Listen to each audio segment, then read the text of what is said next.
So if you refresh, we should be live. And when you're good, I'll click the recording. Okay. Where are we? I should go back in time and edit the 2:30. We say we're on Dr. Joe Dispenza time. They're like, what does he say? Beyond time, beyond space. You can't do a week there and just come back to regular reality. It didn't work like that. Exactly. Okay, I can't find the link, so you just might have. Okay, cool. Yeah, cool. Okay. Hi everyone. I'm just going to do a quick share on my page so that everyone can tune in with us. Okay. I think we got it going on. You shared away? Yeah, I'm going to share it on a couple of pages here. Oh yeah, do your thing. Well, I may as well do that while you're doing it. Multitask. Exactly. We love you, everyone. Love. I think the title has got people curious. I'm so excited to hear, about your week with Joe. I am very excited to share. Okay. One more share, one more page. Just give me 2 secs. All good. And let's ask people to share this while they're watching it too.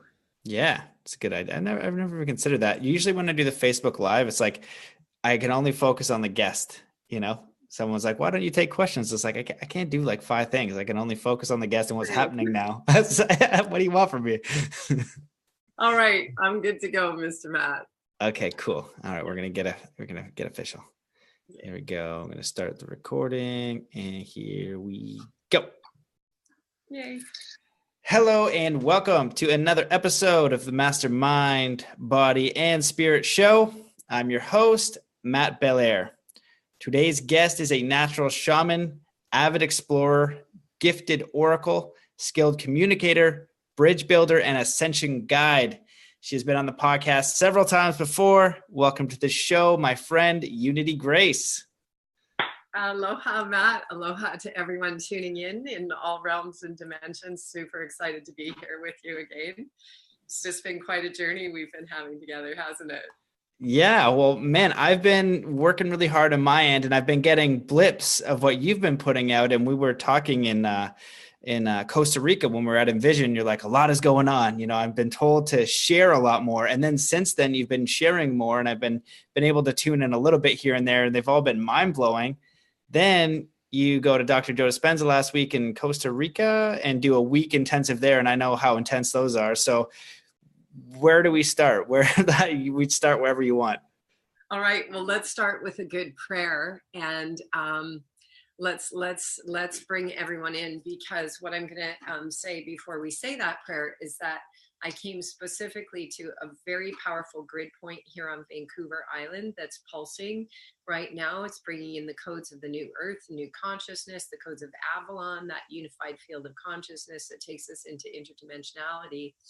And the lovely host of this property agreed to me coming here to do the podcast. And the reason that we're starting a little late is because the grid line here, as soon as we started to set up, the consciousness of the grid line started to pulse like 20, 30 feet farther out. The consciousness of the earth was responding. So Matt and I were working to get all the technology in line to make this go, because the computer kept crashing because the consciousness is so strong in the grid line here. So I just want to acknowledge the energy of the earth and the elemental kingdoms and everything that's coming to join us, and bring that in a prayer as we get going here. So I'm going to pass that back to you.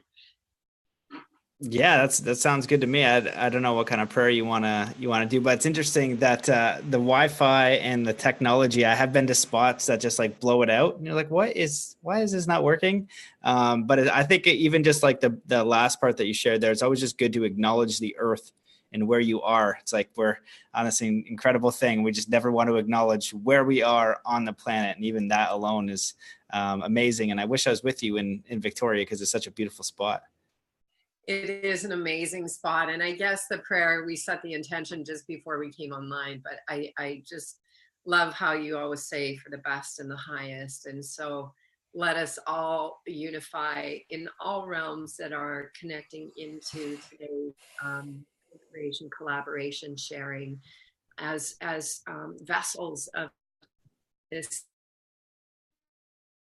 humanity consciousness, inspired by today's sharing. Please share these videos. Please share these live streams, love streams, I like to call them. Share, share, share. If they're helpful for you, please share, because that's what a new earth is about. It's just about sharing our gifts, sharing things that help. And that's what creates a whole new level or interface of energy that transcends us beyond financial systems and laws and barriers and borders and boundaries, and opens the gateways to interdimensionality. So that's my prayer, and let us begin. Let us have some fun here. See what's possible. Yes. Oh, thank you. I love it. Okay. So where do we, you gave me a title for the show. You're like, hey, this is, this is what we're going to talk about. And I have to, what did you tell me? What is it again? I'm just trying to pull it up. What did I say? Something about interdimensionality. Yeah. Multidimensional gateways and restoring our human consciousness to the structure of creation itself. And when I read that, I was like, hot damn. What the heck? I was like, that's what happens when you spend another week with Dr. Joe and all those people. And I'm curious, do you want to start on that, or do you want to start on what it was like to be with Dr. Joe again and all the research that he's doing? I know his new book, Becoming Supernatural, has done really well. I haven't had a chance to read it yet, but I'm really excited to. So I'm just curious where you want to start, on that title or your last week with them. Okay, cool. Well, the title is really great, Becoming Supernatural, because that's exactly what we're all doing. I've spent a lot of time with the Dr. Joe events. I started with Dr. Joe in 2011 and really started finding his work a couple of years before. And I always used to listen to his podcast when I was landscaping. I used to work outside in nature and have this great job where I got to listen to amazing podcasts while I was working. And Dr. Joe has this incredible capacity. For anyone who hasn't tuned into his work yet, he has an incredible capacity to synthesize science with spirituality or supernatural gifts. He's very conscious about the languaging that he uses when he is writing, when he's presenting, because he doesn't want to use languaging that scares people away. He wants to use open languaging that invites as many people as possible into the realms of human capacity and human potential. And so the work that he does is so great because it really speaks to that left brain part of us that is resistant to the supernatural capacities, the interdimensional realms that we exist within, and so on. And so I really invite people to explore his work. And I really went back to his work. I took about a 3-year break and went back in October of last year and have pretty much done all of his events except one of them. And just really riding that wave now. Like for me, it's just like I'm fully focused, fully committed to helping myself and humanity open the gateways, dissolve the veils, and begin to interface with all these realms of consciousness that are teeming around us. So we were in Cancun for a week. I ended up staying for 10 days. And let me just pass that back to you for one sec, because I don't want to there's so much energy flowing right now, but that's just a little bit of an introduction of his work to tap in there. And I'll just pass it back to you for a sec, Matt. Yeah, no, I'm here to listen. You could blast off for an hour and a half, and I will just sit right here and I'll take it right to the melon. So if you want to go, I remember doing. I'll just jump in. I remember doing his progressive and then his advanced, and they're profound experiences. And I think that anywhere that allows you a container to explore what's possible with people who are also exploring what's possible, and then hearing these stories. Some people are curing themselves of terminal illnesses. Some people are having spontaneous manifestations. And it's uncommon in our world right now to believe that this is even possible because people aren't doing it. You know what I mean? I'm reading Psycho-Cybernetics right now, which is awesome. But this is like the original self-help type of book based on like neurology, neuroscience, psychology, and everything from that. And that's only like the 1960s. you know, and now every athlete or person should know that your consciousness and what you visualize affects your reality. And so when you're able to go into a meditative state, get out of your mind, get out of your own way, picture a reality, you're bringing it closer to you. And that's law of attraction 101. That's, you know, all the mystical stuff is you got to be able to clear your mind first. But what happens at a level of mastery? And I just had Dean Radin on, who's a PhD, incredibly smart. I think his new book is Real Magic. That's what it is, Real Magic. And he's looking at the science of ESP, remote viewing, things like that. And this guy's a hardcore scientist, but saying, no, this is possible. It's not common as of yet, but it's definitely possible. And he's measuring it. So I'll just lead in with that. And you feel free to just dive in, keep going. Nice. So great. And I'm so grateful. And I thank you so much for what you've been doing to bridge and just committing your life and all of your energy to bringing forth all of these voices, because the really important thing right now is synthesizing all these different levels of what we might call expertise. So it's kind of like everyone's been out in their own little corner and like conglomerating information and sharing into these little packets. And so now all the neural networks can come together, all the synapses can go off at once. And it reminds me of this amazing thing I saw Dear Dr. Bruce Lipton show years ago when I did a retreat with him here in the Pacific Northwest. And he got so excited about this video. It was 2 petri dishes. And the first petri dish was a bunch of neurons, which are the cells in the brain. And one little neuron would have a thought, and it would actually emit a recordable flash of light. And then that would travel through the petri dish like a wave at the football stadium. And each little neuron would capture this thought, and it would be passed on, and then they would all light up one at a time, or in a wave. And then he was like, but watch this. These neurons have been in the petri dish together in a community for an extended period of time. And he flicked to the next video, and it was just the whole dish flashed at once. That's what we're moving towards. And it's such an important part of the work that you've been doing, is taking all of these neurons that have been lighting up with extensive information and bringing it together. And now all those packets of information are about to light up collectively. That's the moment that the caterpillars, the monarch butterflies, all hatch. And this connects in deeply to the earth, the 60th gene, which I'll talk about more. I'm super excited about this lunar eclipse that's coming up at the end of July, and just like priming our consciousness for, like, why would we want to be motivated to spend less time being distracted by the external world and more time going into the interdimensional world within us? So I feel like that's part of what this podcast is about today, is just to bring that inspiration to people as confirmation of why you might want to do a little bit less Facebook or TV or whatever, and a little bit more internal time, because all of the keys are within us. We are a library of light. The DNA is designed to flood with light, and as it floods with light, it takes the consciousness into a completely unique and different experience.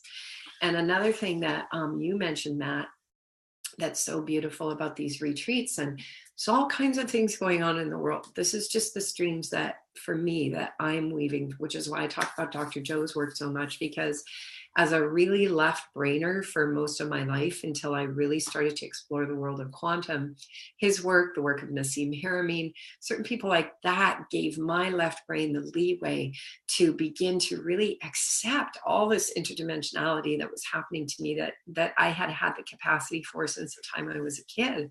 And I just needed permission by receiving that left brain stuff. So another really cool thing about these retreats is we were in Cancun, the land of the Maya. There's no accident that the Maya were all through the Yucatan, because it's all limestone and cenotes. So you basically have crystals and water, interdimensional gateways. And, it's like, you hear these stories and it's like, oh, the Mayan had all these temples and then suddenly they disappeared. It's like, well, actually they just opened up interdimensional gateways and walked in and out of them, holding the sacred knowledge of quantum physics, the quantum world, the symbolic world, to move in and out of those gateways. And to go back to Cancun was amazing for me, because I spent a ton of time in that region many, many years ago in the early 90s, before it was really built up. And just to see the Mayan people and feel the energetic fields and what they're holding in their collective consciousness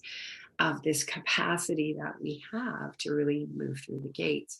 So what's really happening with Joe's work, he said they get thousands of letters from their participants a month. And the one thing that was common with everyone was saying these retreats are amazing, the 2 days, the 3 days, the 4 days, but we want them to be longer, because we want to be together even more, because everyone who comes is so amazing. So Dr. Joe said, that's it. We're going to start doing week longs. And at the week longs, he's saying, how about a 3 week? And what would it be like if we did this together for 3 months? And each time everyone's going, yeah. And we're all signing up for the next retreat at the dinner tables before this one is over, because now the wave is expanding, because collectively, when we set aside what he calls our self-importance, and we are able to collectively drop into the field of unity consciousness, we begin to get the experience of what's truly possible in our human capacity. And so a lot of people have had a lot of amazing experiences, like you're saying, spontaneous healings. We see a ton of that at the events. And I'll talk more about that. And but it's that collective field of consciousness. So Joe and his amazing Dispenza family, his employees and so on, are creating these opportunities to come together and play with our human potential and our human possibilities by first learning how to activate the human vessel. This is the greatest technology ever created.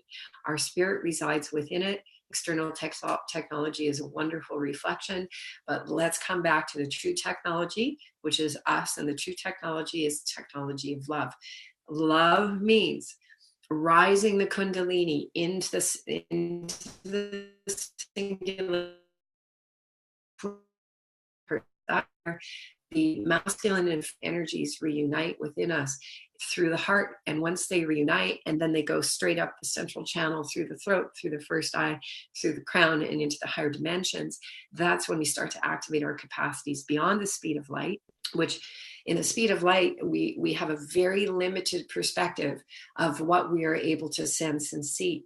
But, there's no accident that those little Martians in the cartoons when we were kids had those little antennas on their head. The antenna represents the activation of the first eye, the pineal gland, because once it activates, it has the capacity to go beyond the speed of light into the realms of quantum and basically interface with all kinds of fields of information, transduce that information back into this physical body, give us visuals, give us greater understanding, bring in cosmic wisdom and cosmic knowledge, and so on and so on. So that's really what's happening at these events now. And, Joe's going all out at this point. He's going like, this is where I want to be. I want to be with all of you. I want to play with the interdimensional world. He's sharing a lot of stories that he's maybe held back in the past. And I think that's what's happening for a lot of us now too. And I'd like to share some of those stories of my own on this podcast as well. I've shared with Matt some of the pictures of my journeys, because a lot of my own journey I've kept really kind of beneath the radar. Now we can really start sharing some of this stuff because we're ready. Oh, I was just enjoying taking notes as I was listening. Yes, please. Well, yeah, I had one. I don't know. I think I told you about the Envision one with Thoth. That's on YouTube, and that was like ridiculous. You can't happen, but it did happen. And so I'm very curious to know yours. And I know about the Dr. Joe thing because before I went to his event, I had done a lot of the work like meditation and things like that, and only like one or two really profound but really extraordinary experiences, supernatural, whatever you want to call them.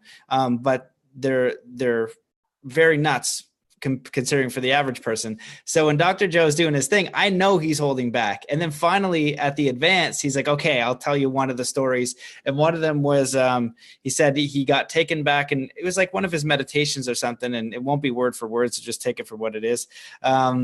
but he got taken back to a time where he was a philosopher, and he was basically sharing what he's sharing now about like control, helping it to influence your reality in a positive way, to be free, to figure out what you want and move towards it and use the energy of the universe, so to speak. And the people at the time basically strung him up, and we're just like, we're gonna kill you if you keep talking about this. And he said that he could feel himself on the cross, and also from the space of the observer. And then he said in that reality, or that time frame, or that experience, he went back to his cave and he never taught again, with the idea that he was going to come out and teach after. And he referenced that to the time when he was on, I think it was What the Bleep Do We Know? Deeper Down the Rabbit Hole, one of those documentaries he was in, starting to explore this stuff in the early 90s. And another person that comes to mind when I say that, I had Dr. Dawson Church on, and his book, Mind to Matter, just became a New York Times bestseller. And it's essentially all this stuff. But when he started doing this research, it was uncommon. And he was like the quacky guy. Maybe wasn't so much quacky, but people in the field didn't really respect that study. And he did it. And this is only in the 90s, before anyone else was doing it. So this is still relatively new, and we're building the science to support this now, because it is a real thing. So you can either I'm curious about the experiences, because I want to hear every single one, because I'm sure they're awesome, or you can explore some of the science, or whatever you want. Well, it's so great what you say about like the science is catching up. I always remember Dr. Joe saying, like, go out there and do it. And then have scientists come after you and say, hey, how did you do that? And you say, well, I don't know, like, check out my brain and see. I'm just out there doing it. And that was always super inspiring for me. I mentioned before, I was a little kid, my first eye was wide open, and I used to stand on the stairs when people come to the door, and like 3 years old, and just I could see their past, present, future, their highest potential timelines in their field. I had all this information teeming through me. And so to reignite all of that after so many years, which came from health problems for me, it took me to these amazing naturopaths, Dr. Bill Russell and Dr. Tim Brown here in the lower mainland of Vancouver. But they were my godsends, because they were the ones who really opened the gateways and gave me permission again to activate these things when I was a child.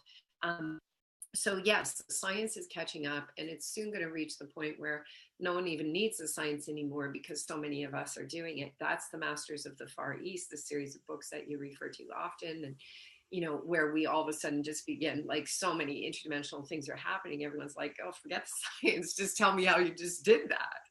And so one of the really cool things at the Dr. Joe events is a lot of people have healings.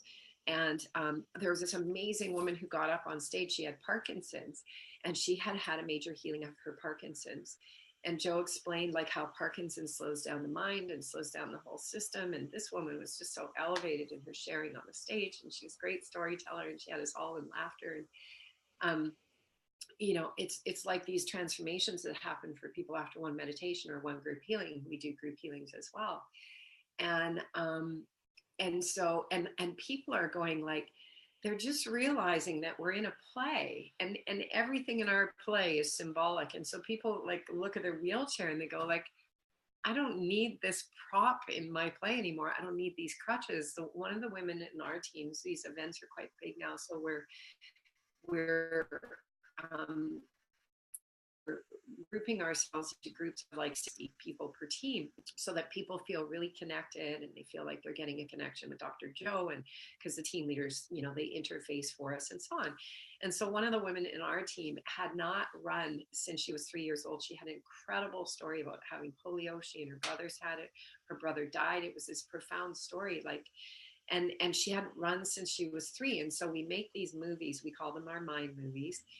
And instead of being programmed by television and media and all that kind of stuff, we go into meditation. Then we pull out our laptops or our devices, and we look at our own programming of, pictures of things we're going to achieve with great music and great phrases. And we let that go into our subconscious mind during the retreats. And at their retreats, I mean, people are having to redo their mind movies, because their mind movies are coming true like the moment they make them. It's happening so quickly. And so this woman, in her mind movie, she said she was going to run and she hadn't run since she was 3 years old. And she shared with us at one of our team meetings after one of the days that this thing, and the whole team was like, you know, we're going to see you run. You're going to be running on the beach tomorrow in the walking meditation when we do it. And then you get all of this collective agreement, because that's what reality is about, is collective agreement. And so then this wave of love, because that's what's being shared at these events, is so much love, this wave of love. And the next day in the walking meditation in the morning, we get up at 6 a.m. to do these incredible outdoor walking meditations. You look down the beach, there's like 700 people in prayer on a beach. It's so profound. In Berlin, 1,300 people in a park, hands on their hearts, eyes closed, all through the park. The animals came out in the park surrounding people during the meditations, because this is allowing this communal expression of unity, consciousness, and love to just start like flooding this. So the woman who hadn't run since she was 3, in her morning meditation, she just took off. She was running up and down the beach. And then she continued to run during the retreat. So we see all kinds of things like this happening. Something that happened for me, because we do these group healings where we come together, we use our breath, we draw that energy of the twin flame physics up into the heart, masculine, feminine energies come into the heart. We unify them in the heart. We start supercharging that heart field, which is the largest electromagnetic field of the body. And then 8 in a group, we just turn our hands towards a person who's in the middle and allow that energy to be directed towards the people. And, you know, people are like levitating, their whole bodies are lighting up and all kinds of things. So after the first group healing, and I was just one of the healers, so to speak, that night when I went to sleep, I closed my eyes and there was this huge flash in my brain. I felt like my whole room had flashed and I had to open my eyes. I've never seen anything so bright. And that happened 2 more times. My room was completely dark. And something I noticed the next day, just offhand, I was on my phone. I was like, oh my vision has been less than high functioning in the last couple of years. And all of a sudden I realized that my vision was more accurate than it's been in years. So these are the kinds of things that are happening, because here's the thing that Dr. Joe says when we go into the meditation. When you go into meditation, this is an invitation for everyone. Make an agreement with yourself that when you come out of it, when you make the effort to do this, Source is going to meet us halfway. Source is watching the amount of effort that we're putting into our world. Make a new body, a new place, a new time, a new environment. Because there's interdimensional realms existent concurrently and simultaneously. We can't see them with our eye, but we can perceive them with our senses. And that means that you and I have infinite possibilities of bodies that look like this one or kind of like this one to land the consciousness back into. What we're doing is we're raising the vibration of matter such that the spirit can land in a new level of the matter that looks kind of the same. But what you notice at these retreats, like as a reflection day to day, we're all looking at each other going like, damn, you just dropped 30 years off your life, and everyone is shining and glowing and radiant because we're all doing it collectively and we're continually landing in a new iteration of the form. This is Genesis. This is the regrowth of the human vessel and the activation of our potentials. Dr. Joe has had his own telomeres measured. His telomeres are growing. The telomeres are what give life to life. And supposedly as we age, the telomeres shorten. And so, once again, this is the science to say, no, this body is eternal and infinite. It's just the consciousness that resides within it that gives it the capacity for what age it's at, which is why people can have spontaneous healings. People can also look 20 years younger in one meditation, because we're landing in a different time, place, space, literally a different dimension. And the audio visual crew, Andrew and Lisa and Aaron, who do amazing things at these events to like just create such an incredible atmosphere for us. They played with a lot of interdimensional stuff at this retreat. Like Dr. Joe has, he's up on stage. He likes to do a lot of his presentation down in the crowd, which is awesome. And then there was, so there was the two big screens, and then there was two smaller, like television sized screens down by the stage. And so one of the things that they did was they set up the video such that, you know, they had Dr. Joe, and then they had the television behind him and the big screen behind him. And so what that looked like was just like mirrors within mirrors within mirrors. All these things are techniques for the consciousness to just grab a little bit of a handhold, like a hall of mirrors, to remember what's possible. It's all smoke and mirrors. Let's play with the smoke and mirrors to remind the consciousness of what's possible. So yeah, a lot of spontaneous healings, a lot of incredible sharings and stories. And I'm just going to pass it back to you for a minute. Let's just keep going back and forth, make some more fun. Sure. Thanks for sharing all that. Yeah, that's wonderful.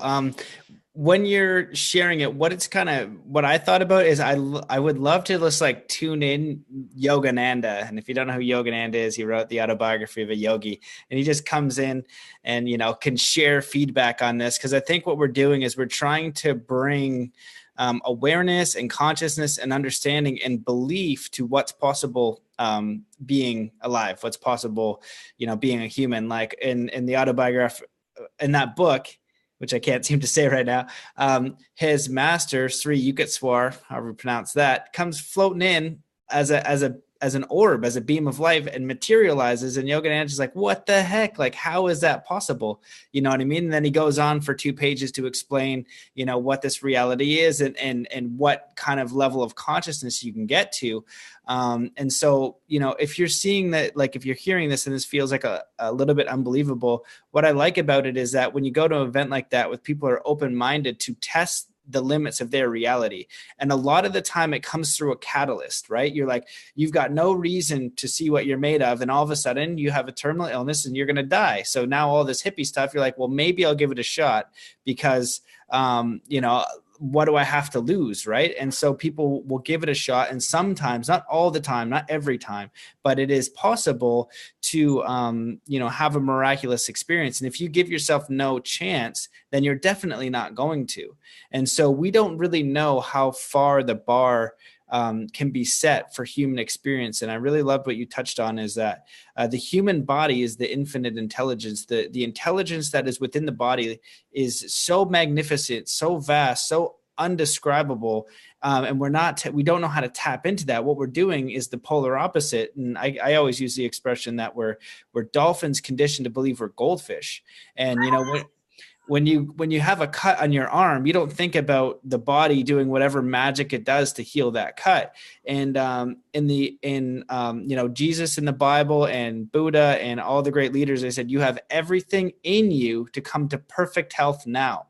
And, you know, and the masters of the Far East, they heal people, but they're like, we're not really healing you. Like, you're healing yourself. You got to remember, like, you're just mirroring what you are. You know, I'm just reminding you, maybe in that way where, like, you know, a dolphin would take another dolphin and like launch him out of the water, but he thinks there's only water reality. So it kind of puts him on his back for a second and shoots him out. He's like, see, there you go. You know what I mean? But you just literally gotta swim up. But right now, I think we're conditioned to believe that this is uncommon, that this isn't, first of all, it's not possible. You're crazy if you think so, because that's kind of what I grew up with. You know, get back to reality, whatever terms you want to do. But in that mindset, you're not going anywhere. You're not testing the limits of what's possible. And then the people who are, like Wim Hof, Yogananda, spiritual texts, things like that, extreme sports athletes doing things that can't be done, they're testing these limits and they're showing us and giving an example of what is possible. So that's my rant. Absolutely. I love the dolphin and the goldfish piece. I'm going to tie in this amazing book, which I always bring in, The Gene Keys by Richard Rudd. So it's all coded in the genes. And basically, there's limitations within our genetics at the shadow frequency, meaning the vibration that we're emanating. And I also tie in the Earth Star Way, the Star Knowledge bundles of the Lakota Dakota, I invite people to, this is all symbolic languaging for the activation of who we are. It's all in this coding. And so basically, right in the 1313 frequency of the star knowledge bundles, it says, here's the deal. This is my paraphrasing. Here's the deal. Your vibration is what affects what's possible. It affects your access to the tree of life.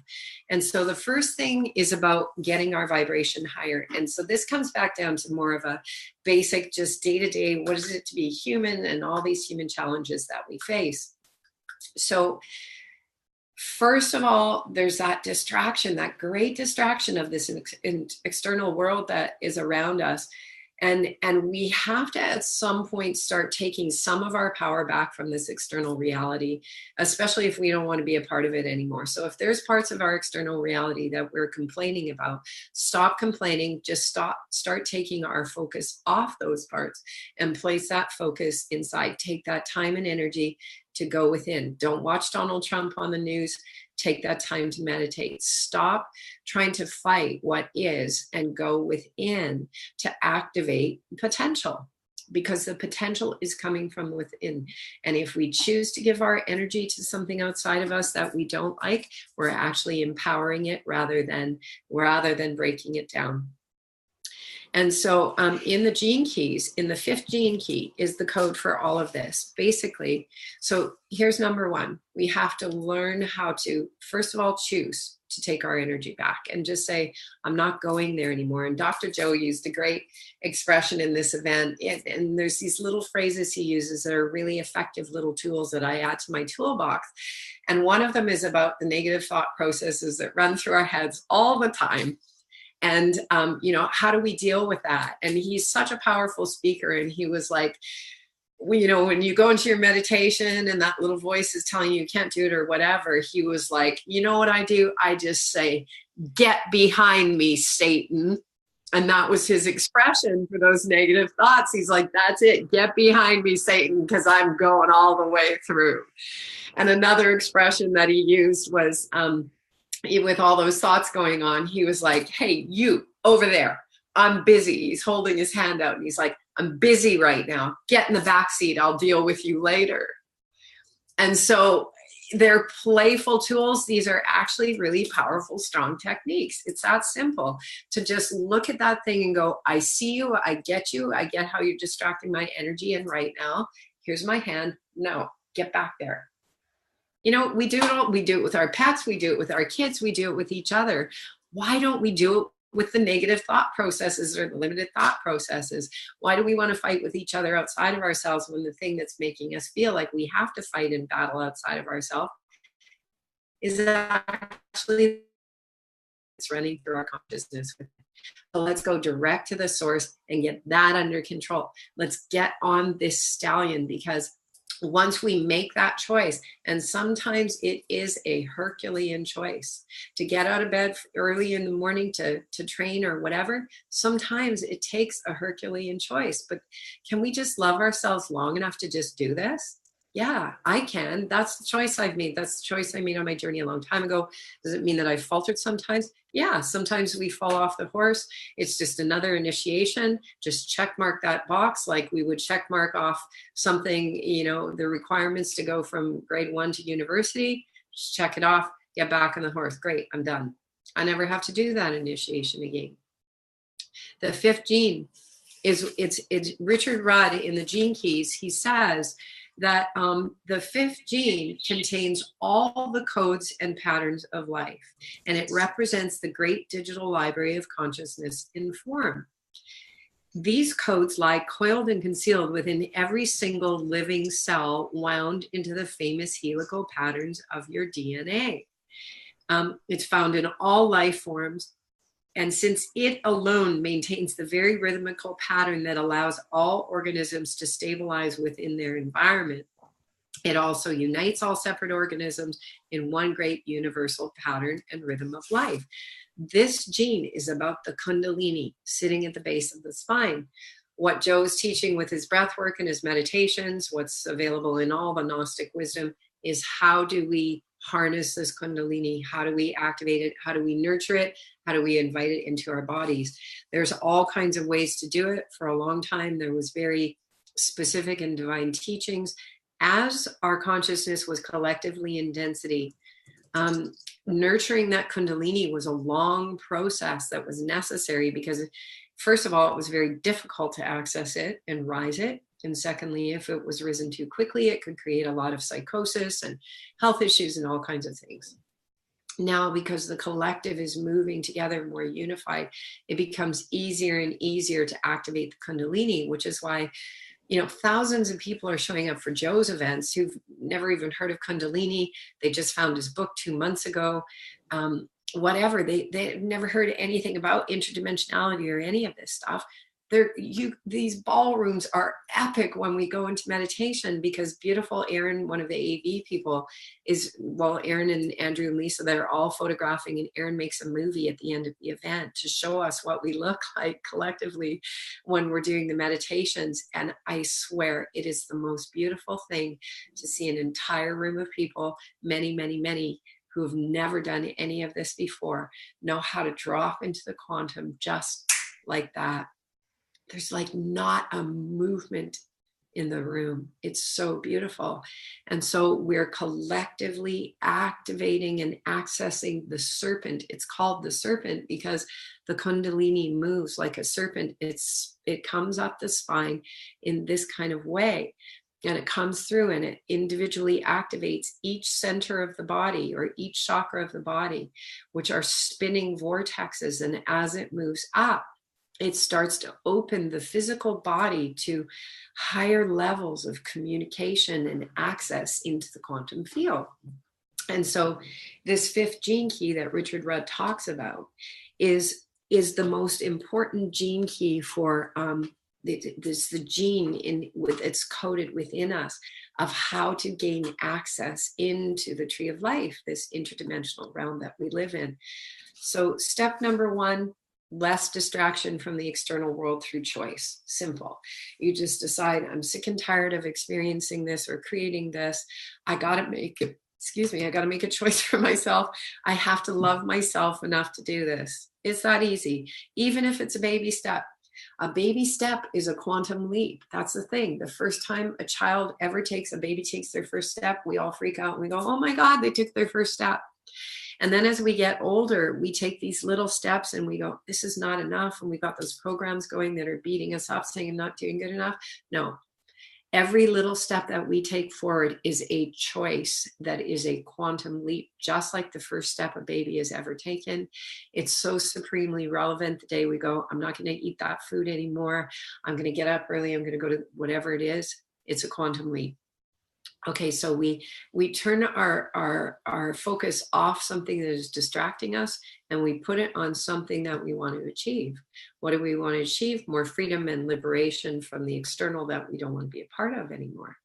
Secondly, learning techniques to just find a place of stillness within. I share this on every time I can. Cross our ankles, or cross our wrists, clasp our hands, cross our ankles, close our eyes, deep breathe. If we're stressed, this brings us into a whole brain state. It gets both hemispheres of the brain working together. And when the brain is working in a coherent field, we feel more peace in the physical body. We feel more peace in the mind. Now we can begin to do some of this internal work and begin to access this energy within. Next thing, how do we move that Kundalini up the spine? We use our breath. We use our intrinsic muscles. We squeeze, we breathe it, we draw it up, we squeeze it up. Bikram's yoga is the breath work in so much of the yoga is all about squeezing those intrinsic muscles, pushing the cerebral spinal fluid, which is what carries this all the information to begin to access our technology. I call this Flight Lessons 101, stepping into the center of our mothership. When you get into the mothership, the first thing you got to do is turn it on. So these are just, so we're kind of going through step by step, process by process. When I woke up this morning, I just have to say, Matt, I just had this vision. It's like, you and I have got to do like a workshop somewhere. We got to bring in some other cool people that are doing this, and let's just do it. Let's put it out to the Infiverse. Who's the person that's got the great venue that goes, I love this, I want to participate, I want to offer the venue? Who are the great people that want to be the sponsors? And let's just come together and play, because you've got a great audience. I've got lots of people following what I'm doing. It's time for more of us to start creating these gatherings and these events to come together in communion and community and play. So those are kind of steps 1 and 2 of stepping the center of the mothership. So back to you. Oh, well, yeah, I'm 100% game for that. I know that there's real power in community. There's real power in actually meeting in the physical.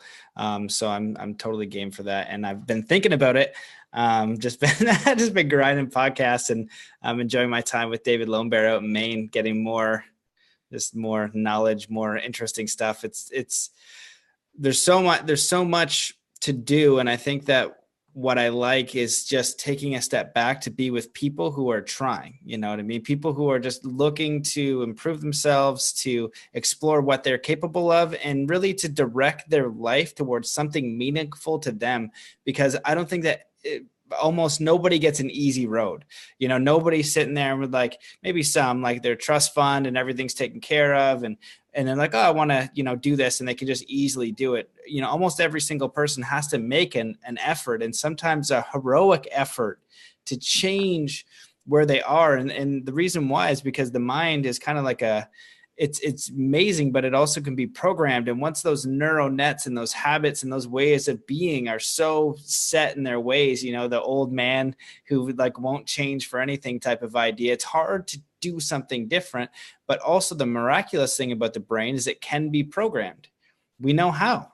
You know what I mean? These are timeless lessons that are passed down from, spiritual leaders. And then now modern scientists, people kind of showing the way and saying, hey, no, neurolinguistic programming, that kind of field of thought, psychology, all those different things. We know now that you can actually program the mind. And so we can use these things to decide who we want to be. We have this like character in a video game, like a VR type of deal. And you get to kind of like, okay, well, do I want to be strong? Do I want to be fast? Do I want to be smart? Do I want to enjoy music? Do I want to travel more? Do I want to be in nature? What the heck do I want? And you can literally draw that out for what you want and then go do it. But in this freaking game, you got to put some bloody effort in. Nobody just gets this is about as fast as you can do it. When you add physical action, clear direction, crystal clear, from your heart, not from your head, from your heart, a clear vision from your heart, positive action towards that goal setting, just basic stuff, action with the mindset and the identity of a person who is already being that, and just walk in. Some people do spontaneously walk into new realities in an instant. It is possible. Sometimes most of the time it takes a little bit of effort, mostly, but it is 100% possible from what I've seen and read of, all these teachings. Like, no, if you can actually match that reality and you're ready to let it go, you can do it. And that's how those spontaneous healings happen.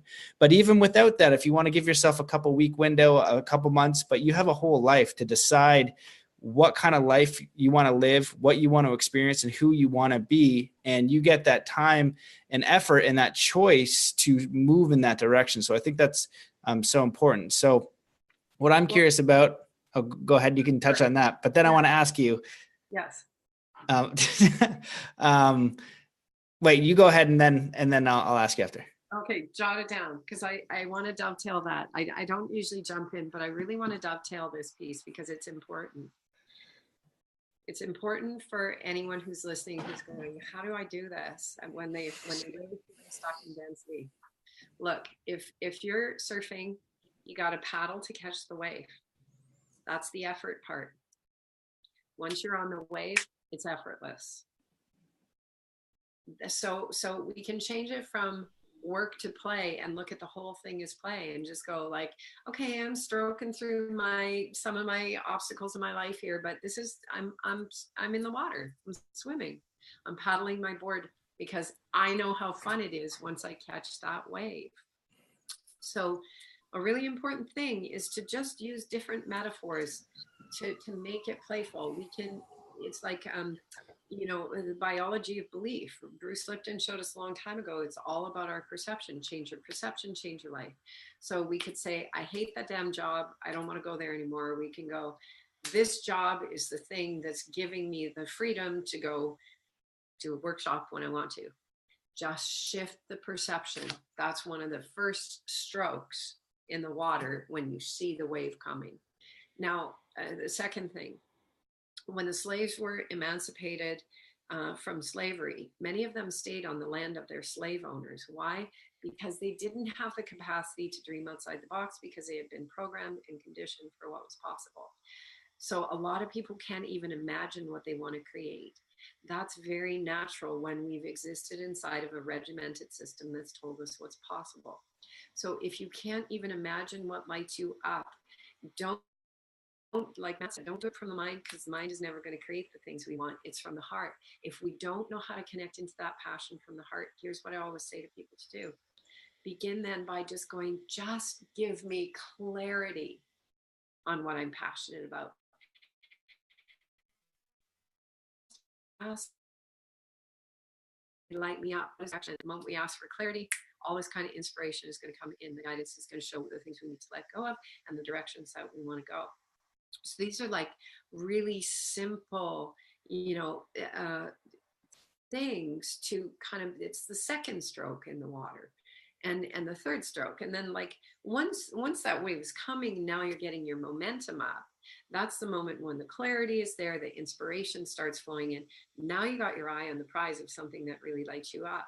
And let me say that often it's more about the feeling than it is about the specific thing. People might go, red car, yes, it super lights me up. I want that house. I want that, whatever. I want to jump that high bar higher than anyone else, whatever the thing is.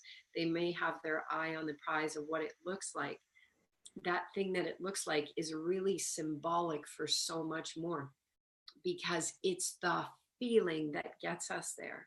And so a lot of it is connecting into the feeling. And I've got this great little story that I could just share about that feeling piece. I did a retreat with Joe in December, and let me see if I can find the picture while I'm sharing this story. Basically, Joe was saying, okay, we're gonna go in and we're gonna create something that you want to create. And so I said, okay, universe, what do I want to create? I really couldn't think of anything that I wanted to manifest. And so the guidance said blueberry cotton candy. And I was like, oh, blueberry cotton candy. I had this moment from my childhood when I had blueberry cotton candy at this small town fair in the prairies, and it was a midsummer's night. It was warm. I can remember the lights, and it was just this magical experience. And I loved cotton candy when I was a kid. And here was this big blueberry cotton candy thing. And the first bite I had was just like this explosion of joy in my mouth. And I loved blueberries, and it tasted like blueberries. And it was just this profound moment for me. And so in December, when the guidance said blueberry cotton candy, my whole body was filled with this rush of energy. And I was like, yes, that's what I want to manifest, because we go into meditation and we work on manifesting objects. And the guidance came in and said, we just taught you something. Never plant another seed in the quantum field that does not have this much energy, joy, and excitement to it. Just don't even waste your time. Don't bother. Because it's not about the thing we're manifesting. It's about the play and interfacing with the quantum field. It's about the level of joy. If we can manifest blueberry cotton candy, we can manifest anything. But the moment we plant a seed to manifest something that comes from a place of lack, the seed will be coated with lack, and it will be harder to achieve that thing. Begin with the things that light us up the most, because blueberry cotton candy is as relevant as $10 million in the bank account. And we are conditioned to go for the material things, or the things that we think are necessary to have in order to then get the life that we want. So I did the blueberry cotton candy thing. And then for 2 days, I said to all my friends, I just keep waiting for one of you guys to walk around the corner with my blueberry cotton candy in a moment. We were at a retreat, a resort that was kind of out in the middle of nowhere. So it was pretty unlikely that blueberry cotton candy was going to show up. And one night we were having this epic night, and my roommate came back to the room. It was like 2:30 in the morning. My other roommate and I were sound asleep, and she was standing in the bathroom, and I had to go get up and take a midnight pee or middle of the night pee. And she was shaking. She was like, my God, Unity, something profound is happening. I was on the beach and I was taken onto a ship, and I had this experience with these interdimensional beings, and they told me I had to come back to the room right now and send you a message to tell you that it was game on, that everything was happening. They said, get back to the room and tell Unity that it's all happening, it's real. And so I was like, oh, we have to call our friends to the room. So we called our friends to the room, and we're having this 2:30 in the morning, like download. The energy is super high, and everyone's sharing, and all this stuff is coming through. And then I say once again, and I'm still waiting for one of you to walk around the corner with my blueberry cotton candy in your hand. And my friend said to my other friend, oh my God, get the phone. We got to show you the picture. 3 weeks ago, we were at the finest restaurant in the city, and we sat down, we ordered dinner, and we were drinking our wine. We were waiting for our meal to come, and the waiter came over to the table, and he set down this on the table. And he said, he just simply set this bowl down on the table and said, blueberry cotton candy for you from the chef, and walked away. And there was no blueberry cotton candy on the menu of this finest restaurant in town. And they didn't order the blueberry cotton candy, and they sat there and looked at the bowl for 15 minutes going, WTF is this? And they finally took a picture. And the joy of the whole experience was not only the interdimensionality of it, but showing us that we are a collective field of consciousness. And the Inviverse came forth 3 weeks later to show them why that was placed on their table, and why I was so inspired to manifest it. And so not only was it like manifesting my object, the greater part of it was showing us the interconnectivity of all of us through the field of love, and how it's all pulling us closer and closer together. If we let go of the distraction, we focus on each other as the greatest technology. The greatest technology is the connection, the communication, the love, the co-creation, the collaboration, play, drawing us all closer together for a spontaneous moment way beyond what the mind can imagine. It's coded in the 60th gene, and we'll talk about that more later. But that's a little piece to share, and love to hear the question that you had back there. But these are just inspirational step-by-step ways, because people can be really lost in density and say, well, you guys are really inspiring, but I have no idea how to get from where I am to where you are. And so I felt it was necessary just to jump in and do another little breakdown piece there. Yeah, that was all epic. I'm glad that you did. And I really like the first piece about perception. That is one of the strokes, and even for me doing the work, and exploring these topics, still I'm like, oh, I could upgrade my perception on that, and it's so much better. Perception and word, only try to speak positively about the thing that you want and identify with the thing that you want. And so I just want to touch on that because, I think it's interesting. There's a lot of research that says, like, fake it till you make it, right? And then you will have the thing that you want. But it's challenging if you're like, I want $1 million, which isn't necessarily the thing you should be going for. You want freedom. The money gives you freedom, but besides the point. The car is so you can travel and get whatever. But you want to feel into it like as if you have it, but it's hard when you don't have a thing. But also it's the feeling of completion without it. And I think that if we can get to this, like, no matter what our reality is, if we can get to contentment with what we have, with who we are, with what's around us, and then create from an inspired place of I have everything that I need. And as a creator, I'm going to choose to bring this into my reality, but not once I get there, then I'm happy, whole, complete, and enthusiastic. No, wherever I am right now, I am stoked on life. I am in awe. I am in gratitude. I am in appreciation. And if you can get to that space while you create, you're going to create a lot faster. And there's really good insight too, with like people get locked into unsure of how to, like, what the heck do I want? To start with what you're passionate about. Or I have a free meditation hypnosis that's on SoundCloud. It's called The Heart Journey, and it hypnotizes you into your heart. So the mind, which can't remember what it loves, is just like, okay, now you're hypnotized into your heart. And it's like, okay, heart, you're an eternal being. What do you like to do? And it's just like, I like art. I like dancing. Cool, right? If you've never danced in 20 years and then you dance once a month, you're moving in a direction. You've now changed the whole entire course of your life with that tiny baby step and with a little bit of awareness. And that's what it takes, is that conscious awareness. And we live in a society where everything outside of us, including our own mind, the way it programs, is taking our attention and our energy to things that aren't really serving us, or they're coming from within us, connected to the group environment. And the last thing that I'll say is that it's so important to realize that we are a collective, that we are a we. And, when it showed you that we're a group, when you start to think of that, the greatest good of others, encouraging other people, lifting them up, being a positive influence in those around you, you're going to notice how that you're all taken care of. If you're like lost at sea and you get tossed off the boat, you're going to have a hand that comes in to help you up. But if you're the guy in the boat with a paddle whacking people over the head, trying to get on the boat, when a wave knocks you over, not so many people are going to be helping you up. But then I guess the next step in that scenario is like the master level, where they're like, okay, I know you were being a total wiener before, but I'm going to let you in the boat. So now you can understand what that reflection's like. I'm not going to judge you for being a wiener before. I'm going to give you every opportunity to learn from that. And not everybody has that. Sometimes you hold on to some spite. So that's a bit, and that's okay too, if that's where you're at, but that's where we want to try and get to. So what I wanted to ask is if you can go into the other three. You gave us two, or you gave us three, and I'd love to know the other two, to activate the Kundalini, make it exciting, or make it practical, because I would like to do it too. And just a simple one, if you guys have never done this, just start with like 10 minutes of meditation a day, a guided meditation. Dr. Joe has tons of them, but you don't have to go all the way in and do like 1,000 squats the first day. Just throw on some binaural beats and try 5 minutes and just take a tiny action to move it forward.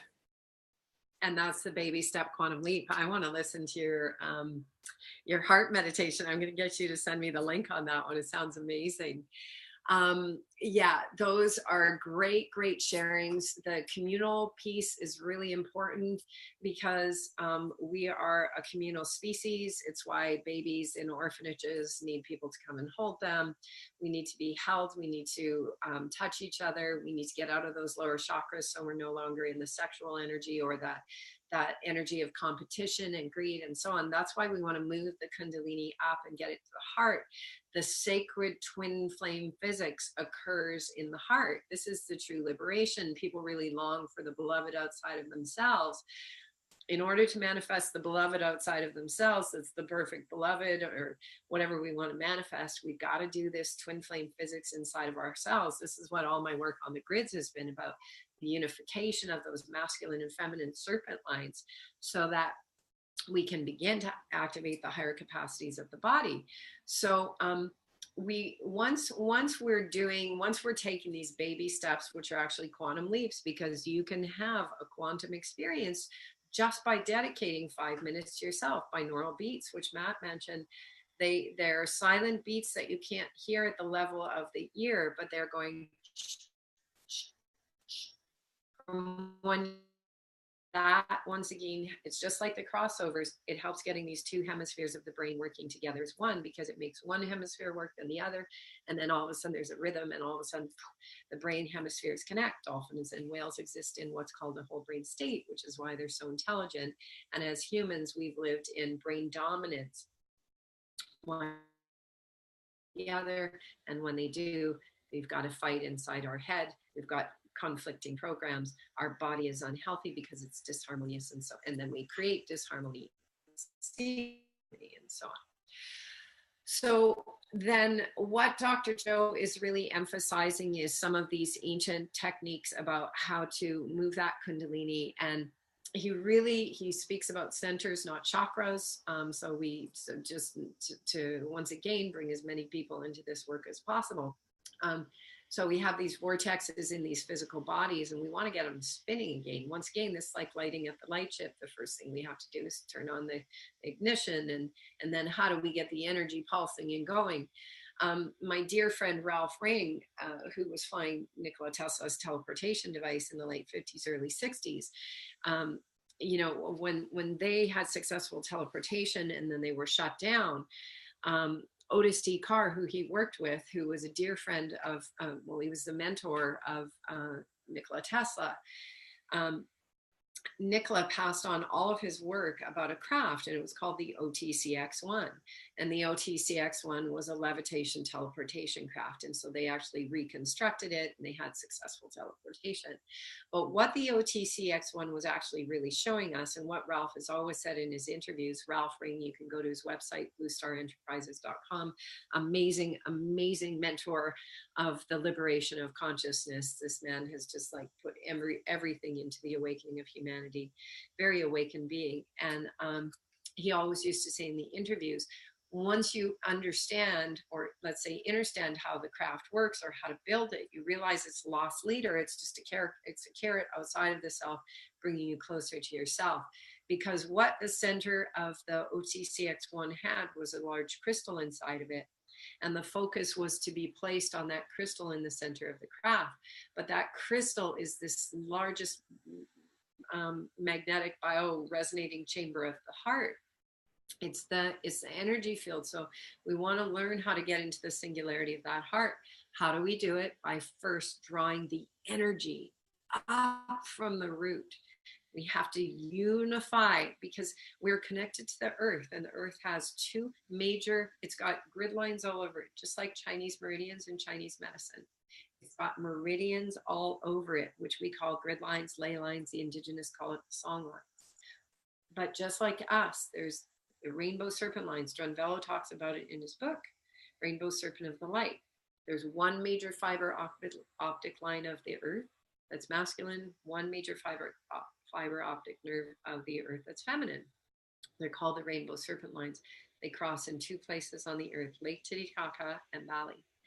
And so we're actually drawing from the earth's energy, because we're made of the earth. And in order to become interdimensional beings, we have to connect back into the earth. The thing about AI and the whole realm of technology, go too far down that rabbit hole and we remove our connection to the source that's giving us life. We're removing our connection. We forget our connection to the elementals that our physical vessels are made of. And if we go too far down that rabbit hole, the Hopi prophecy talks about those who will make the mistake of going too far down the realm of technology. Because once you do, you lose the capacity to interface with the earth, the wind, the fire, the water, the ether that makes this physical vessel. This is the technology we want to come back to.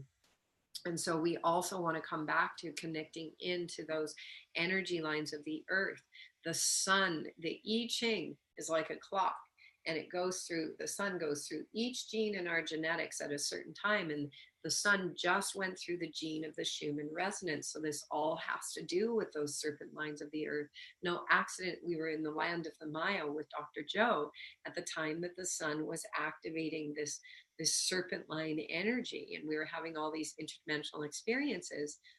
It's like waves. We want to get our ship, airplanes fly on navigational lines. Airplanes, the whole, how do airplanes fly around the world?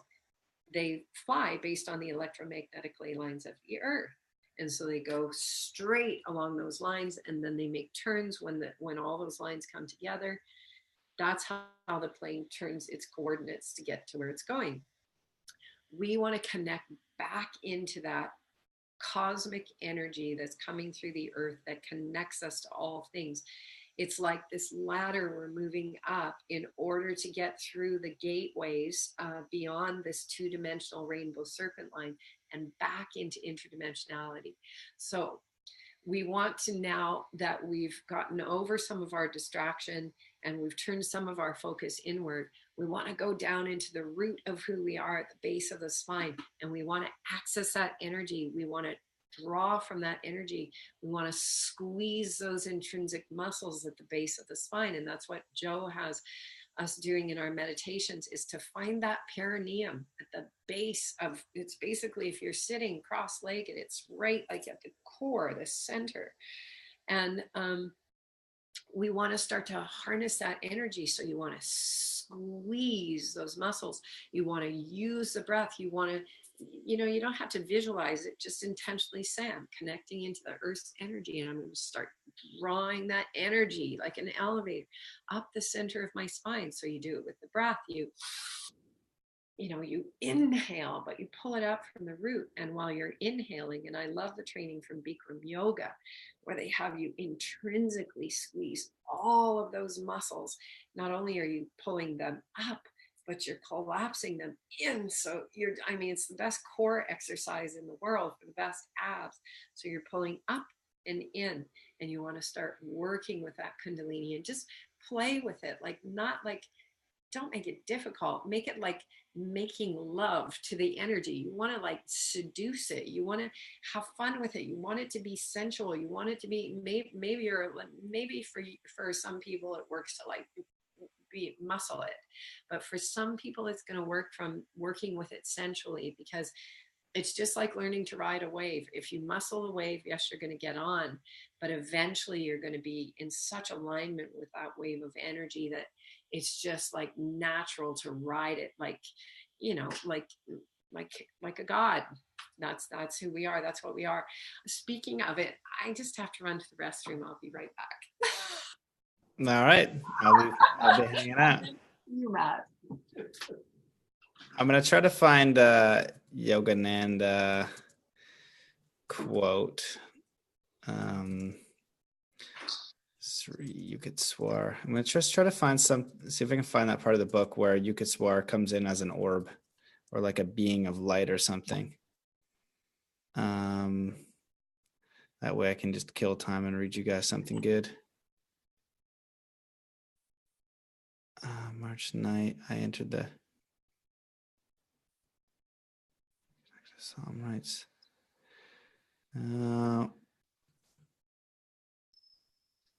I can't find it. It needs something queued up for the dead time, so I'm just not sitting here. The resurrection. I should never put stevia in my drink.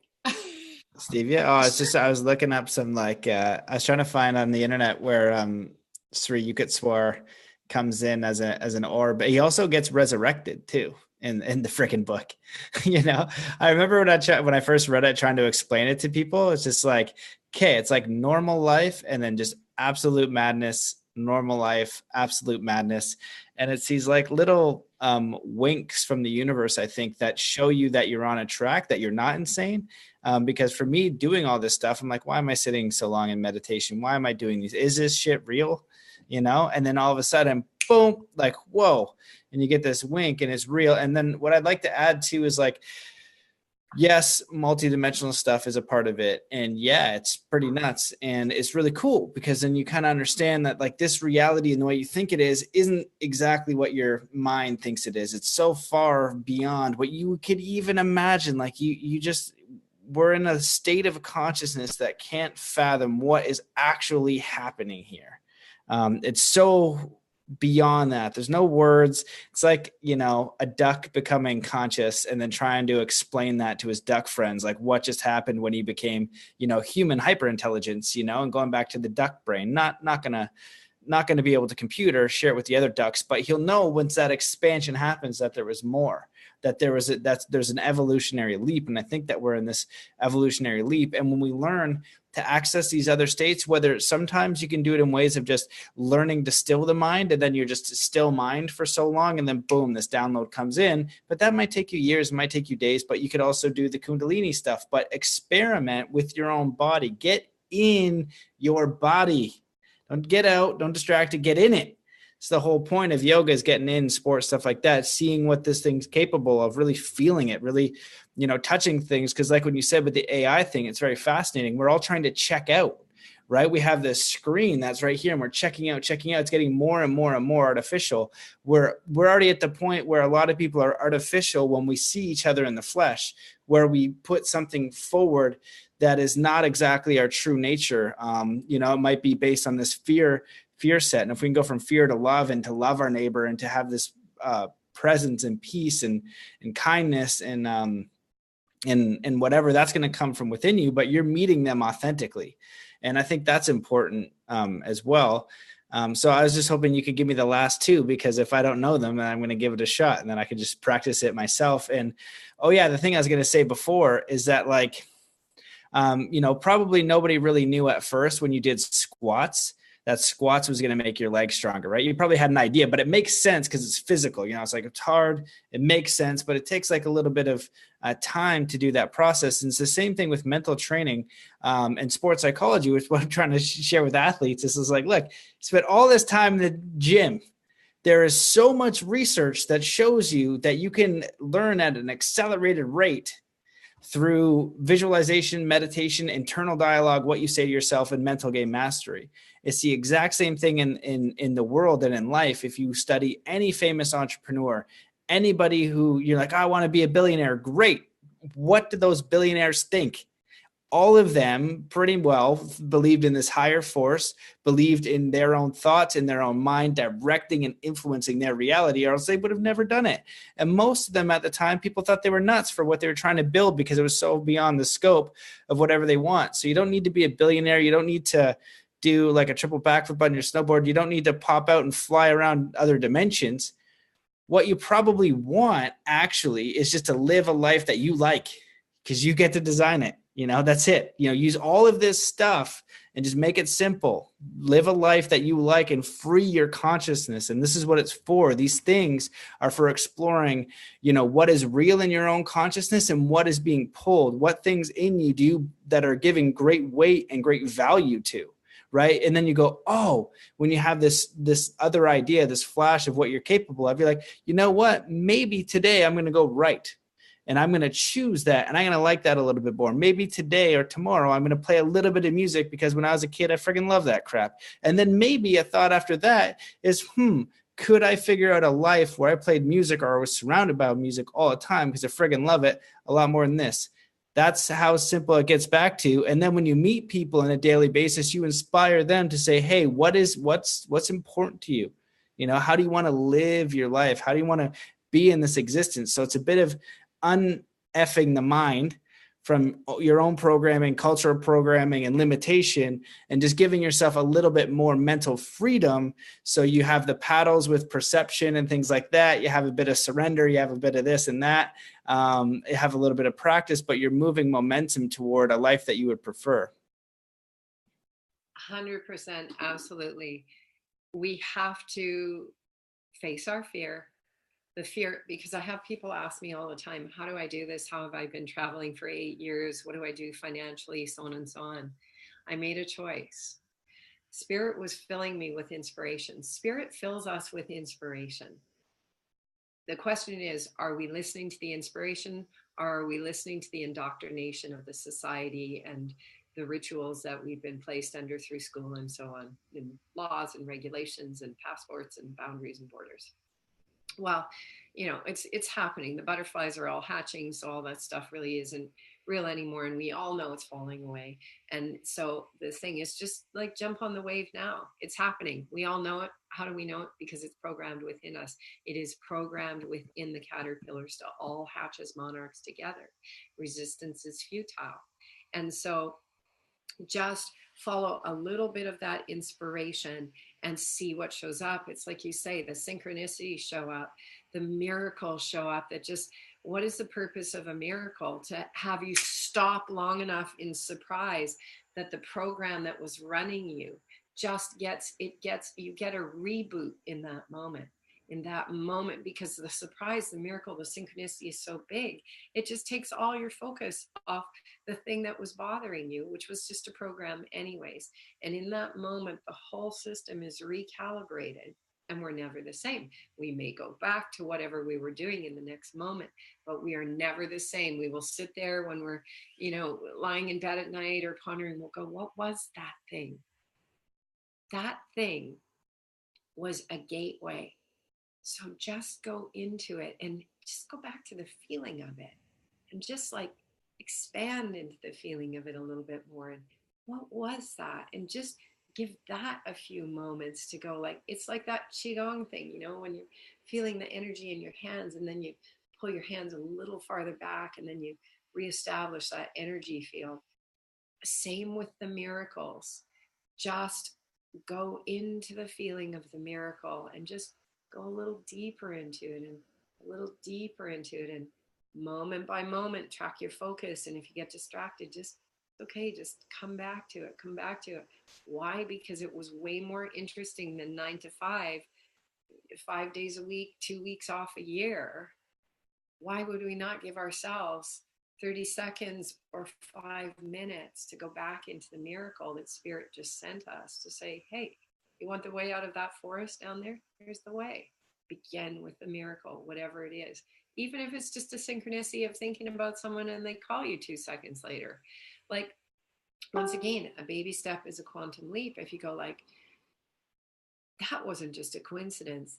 That was a miracle. That was cool. I want more of that. Tell the Infiverse, I want more of those. And what I started doing on my path, when I just went, look, you're filling me with inspiration. I don't want to be focused on that thing called the middleman called money anymore. I want to do this dance with you. You're filling me with so much inspiration. So I will take the steps into the inspiration. And I'm just asking my higher self to send me clear and cosmic signals. That's what I always say, clear and cosmic, and make them miraculous, because you know how I love being surprised.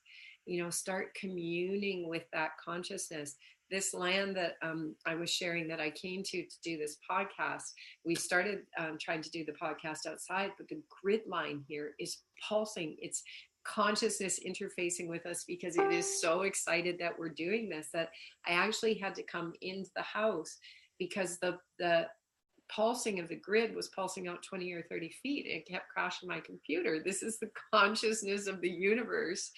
We're sitting on this fiber optic line that is saying, wow, they're getting it, and it's going to supercharge this podcast. That's why I came here, to help harness that energy and put it into this podcast so people that are watching can also feel it and receive it. But we want to really ask for clear, cosmic, miraculous, playful, and then we discover that creation is benevolent. It loves us.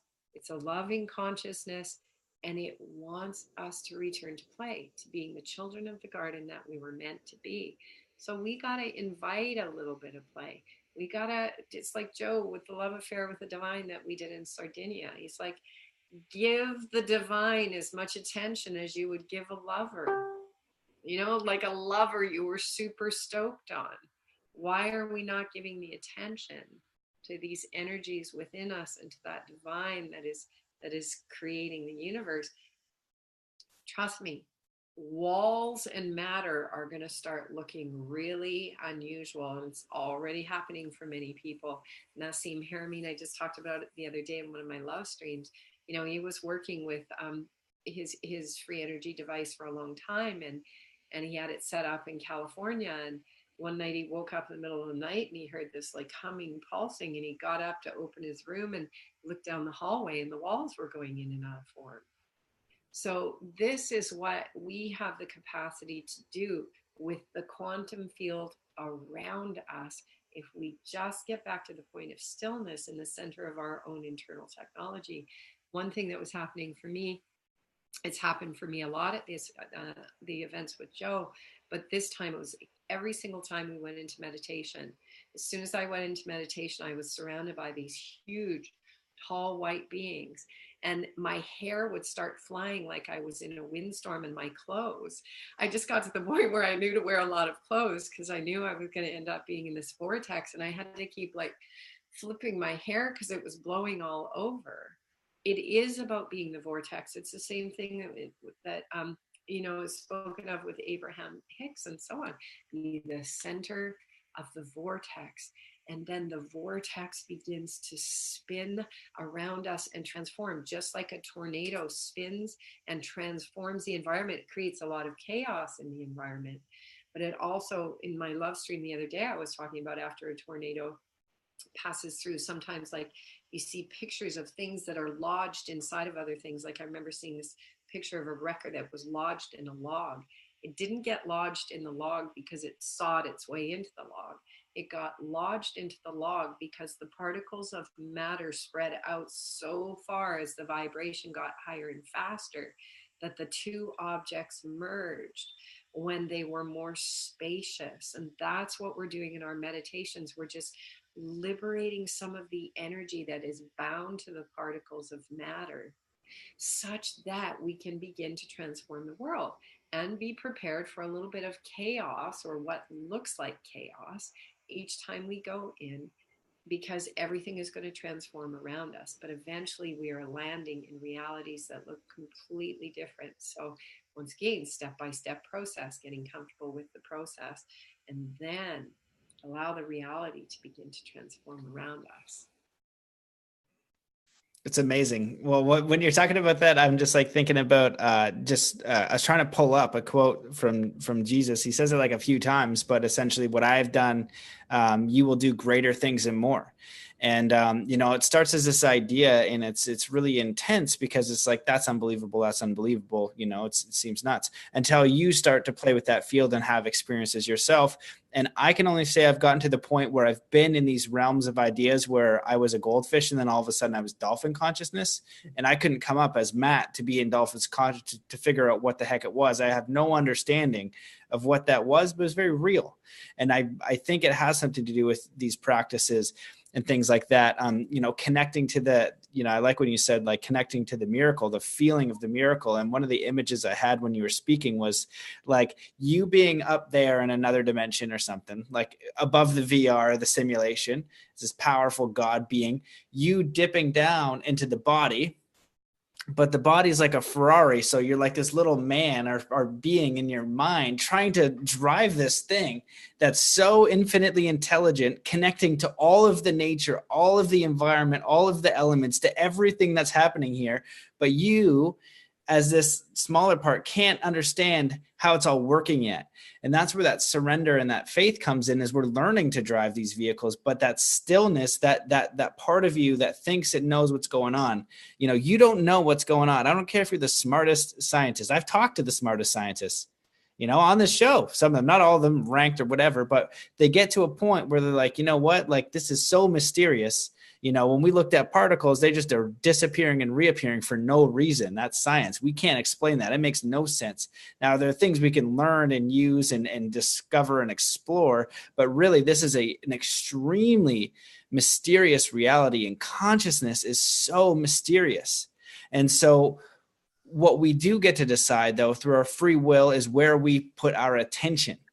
And that, I think, is so, so important, that we put attention on possibility, or we can put it on lack. And you also talked about asking for clear and cosmic signals. Being out here studying with the native elder of the Mi'kmaq Nation, he says, when you want to connect with spirit, you need to say it out loud and you need to write it down, because, you're in a closed system.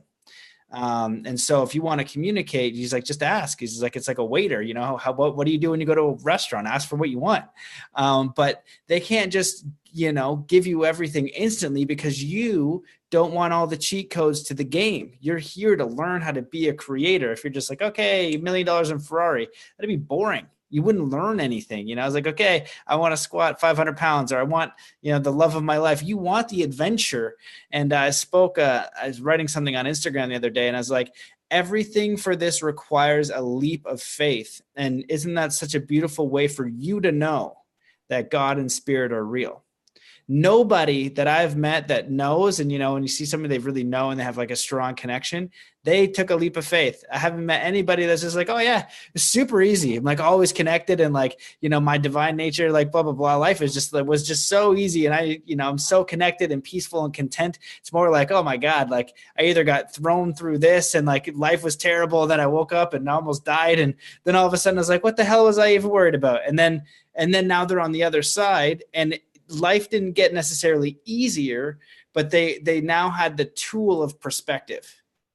That's it. The same crap was happening, but they have a tool of perspective. And so now with their awareness and their own consciousness and new habits and new tools, they can steer their boat better, because we're kind of on the wave, and a lot of people are just getting tumbled around wherever the wave's going. But with some tools, you can kind of steer a little bit, and be like, oh God, I'm going off course. Let's just kind of steer it a little bit back over here. And that comes through yourself. So I wanted to ask, what are the last 2 steps? You said there's 5 of the gene keys to activate this, and you've maybe the 5 gene keys, how we activate our Kundalini. I want to get it all out so you can just rant forever just to make sure I remember. And if you want to share one of your own personal most magical, mind-blowing experiences for the people that are like, you know what, I've had a mind-blowing experience. Like when I released the Thoth one, it makes no sense, but I had about 10, 15 people be like, thank you for sharing that, because I had this happen.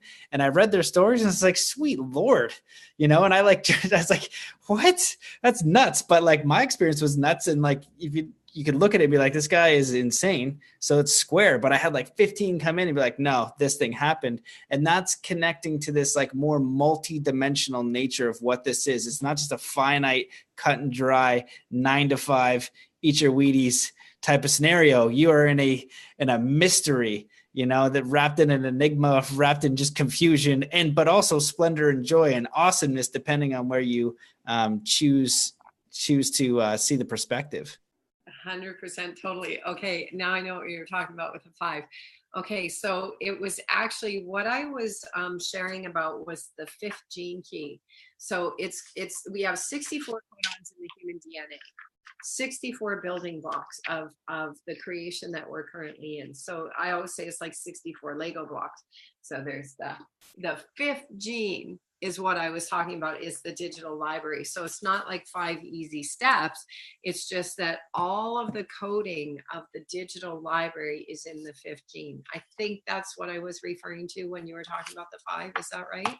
Oh God. Well, I knew the 5th gene key, but then when you went back, you started to talk about like steps to activating the Kundalini. And I thought that's just a really good practical piece of information, because like you said, you mentioned in the beginning, for me, I don't care about the science to it. I don't care. I was always just like, what do I do to light up, psychic powers or remote viewing? I'll just go do that because I already believe that it's possible, right? But it starts by experiencing non-local consciousness. And I did that from a very young age of meditating, being out of my mind and body into a different state. So I was like, you could probably direct this. Like, what is possible? So I like the steps so I can just practice them. I just go do squats, Squats will make your legs stronger. Okay, let's go try that out.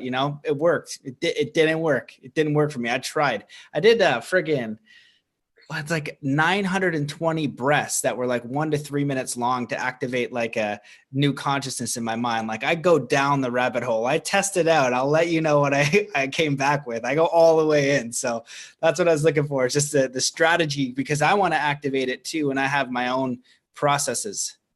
Okay, so I'll add some things to that. And what's really great, I'll just go back to this 5th gene key, even though it's backwards. You can see that the shadow is impatience, even if you're reading it backwards. The gift is patience. The CD is timelessness, and that's about transcending time. It partners with the gene of hunger, the 35th gene. So impatience and hunger actually partner at a shadow frequency. We're hungry to fulfill this feeling within ourselves. We go outside to do it. We become impatient, waiting for that thing to fill us. So impatience and hunger are one of those things that have us look for the quick and easy fix.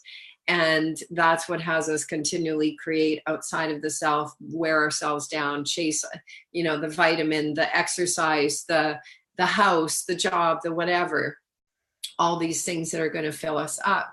But it's really about learning self-mastery of the energy. Like 74% of the people in human design, a system of profiling our current designs, are manifestors or manifesting generators, which means we have unlimited access to source energy, but we have to, through our sacral, but we have to be doing what we love and we're passionate about. The moment we don't love it, we're not passionate about it, that energy starts to die away and it can be hard to recalibrate the energy. So most of us have unlimited energy to do the things that we want to do. In terms of meditation, this is something really important Dr. Joe talks about all the time. No meditation is bad meditation.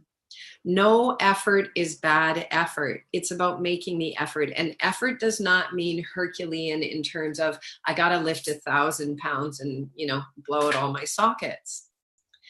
Effort means the willingness to take our focus off the distraction and place our focus on something new or something that may take us in the direction of. But it doesn't, we've lived in this very alpha masculine kind of society that says it's all about survival of the fittest and pushing and blah, blah, blah. Maybe the Herculean effort is to do less of that and be still. So not, once again, figuring it out with the mind. Here's something really beautiful about the Gene Keys, about the Keys of Enoch by J.J. Hurtak, all these different, writings that were brought into our wisdom, is that we can interpret a lot of steps up the Jacob's ladder of ascension through the mind, but the final ones cannot be accessed by the mind. They can only be accessed by the heart. And how do we access the heart? By love. And what is the definition of love? It means we come to a level of wisdom within our life that starts resisting what is and starts embracing everything. We stop resisting, losing our luggage. We stop resisting my luggage. I've lived out of my carry-on for 8 years. My carry-on was stolen from my rental car in Costa Rica in March. And I've learned, you don't miss a beat. In the moment, all my friends were going, oh my God, and they wanted to hug me and stuff. And I was like, clear the glass out of the car. We got to get to San Jose. Oh, well, I didn't need that luggage either. That's what love really is risking it all to accept what source is bringing to us, recognizing it's all an initiation. And if we just love it and go, oh, thank you, instead of defining or projecting upon something outside of the self, the sooner we just accept. It doesn't mean that we have to like the idea of dropping bombs on innocent people in the world. On the contrary, in order to change what is, through the acceptance of what is, we begin to access more cosmic energy to transform all that is. And so that's a big part of this as well. The 35th gene is to risk it all for love, which means that great acceptance. And as we do, we begin to become the writers of our story by giving what is a specific spin or perception that we choose. Not that the world chooses to define that experience by, but we get to choose our perception of why it's happening to us. And if we choose a loving perception that goes, this too is a gift, it starts to activate higher serotonin in the body. It starts to activate the body into a higher level of consciousness. So no effort is a bad effort. No meditation is a bad meditation. Everything we are doing is towards improving ourselves, is building up in the field. And we never know the moment when, even though programs might be telling us we're bad and we're doing it wrong and what a loser and I tried all of this and still here I am. No, the fruits of the labors are coming. A seed sits in the earth for a long time before it germinates, and boom, the power that comes through at the moment that shell breaks is unexpected and unknown. But when it comes, a whole new world is beginning. Never, ever get down on ourselves if we're making the effort. And if we're not making the effort and we're letting the programs hold us back, then just be present to that. Be present to that and continually be in the presence of going, one of these moments, I'm going to make the Herculean effort to get out of bed at 4 a.m. to do the meditation. Maybe it wasn't today, but now the intention is set. You mentioned your elder and the teaching of your elders. The Kogi, some of the most advanced elders on the planet, say, first you think it, then you speak it, and you keep mentioning music, and then they say, and then you sing it into form. This is the interface with the quantum field. Why do they call the Earth's grid lines? Why do the indigenous call them the song lines? I wanted to bring in Dea Dova because she's coming this way. A lot of people know Dea Dova from the festival circuits. She's been doing the same thing on stage that I've been doing in the background, climbing military fences, singing to the consciousness of the Earth's grids, singing to the song lines, interfacing consciously. So intention, speaking through our word, singing it into form.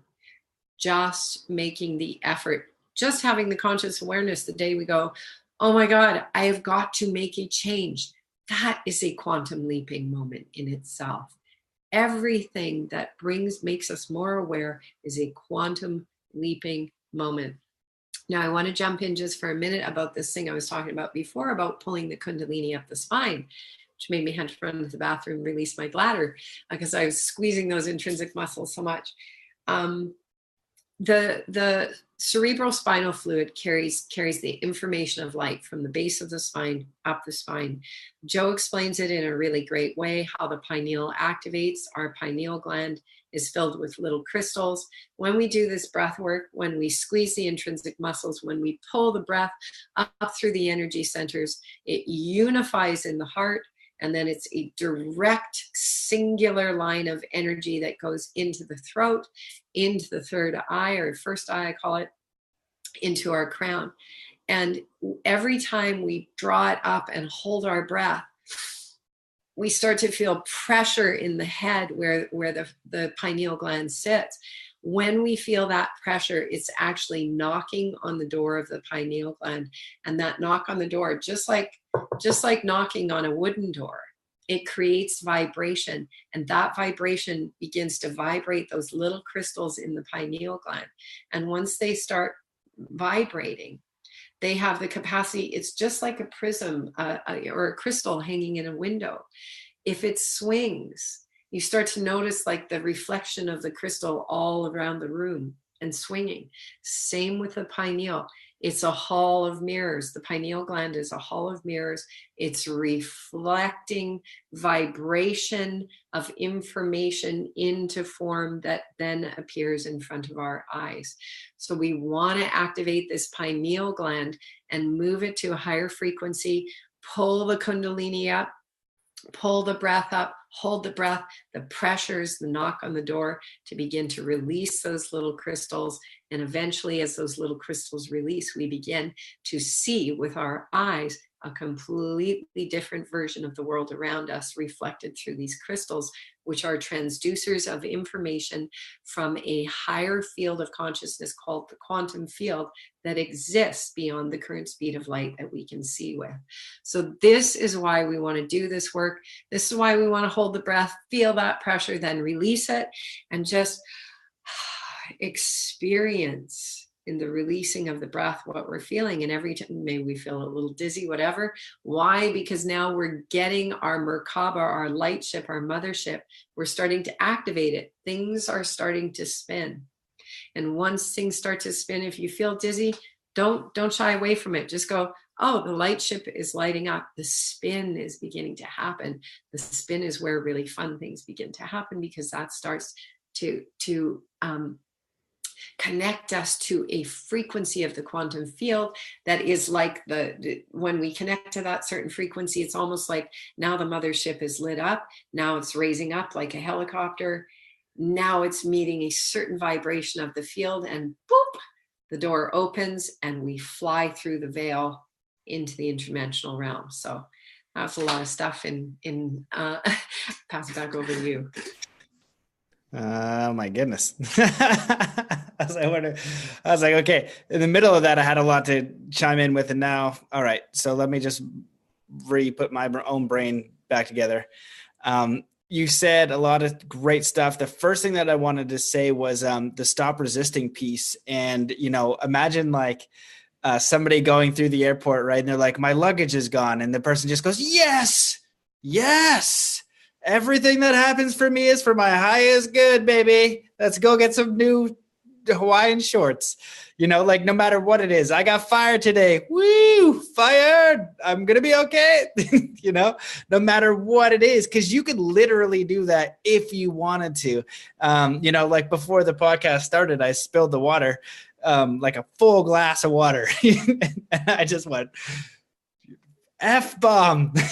Like, and then I was all pissed off. And then I walked to the bathroom to get a towel. And then I go, who was mad? And I was like, all right, give me a second, couple deep breaths, come back in, because I'm resisting like what is. But if you embrace it fully, then it's all good. It's just happening.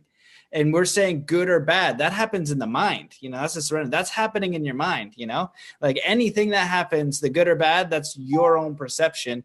And if we can learn to embrace also all parts of ourselves, all the stuff that we don't like, that's shiny, that we stick in the corner, these experiences, you were just a total dickhead for 30 years. You know what I mean? You tripped your buddy at the park. You're feeling bad for it. You did something else, whatever. Just embrace that too, as a part of you, embracing your shadow. And it doesn't make you a crappy person. It just makes you a human having a life and experience. And if you can embrace all parts of you, that's the alchemy, the inner alchemy, that's going to allow you to take that lead to gold so it's going to be the building block and the fuel for your spirit to go through. Because the people that I know that have like real deep dark stuff that I've talked to, they also have this extraordinary capacity to be a positive influence because of all that alchemy, that terrible experience or that choice that they made that not a lot of people have to deal with or people wouldn't do. They just have this whole realm of experience to go through now to really serve someone, to be like, oh,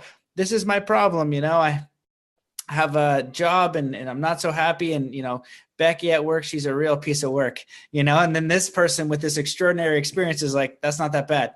Like this, my whole life exploded. I had cancer, you know what I mean? Like I came back from war, I was homeless for 4 years, and you're like, holy crap, man. He's like, yeah, but like, it's okay now. I had to go through all that to learn this. And you can have that without going through all of that stuff.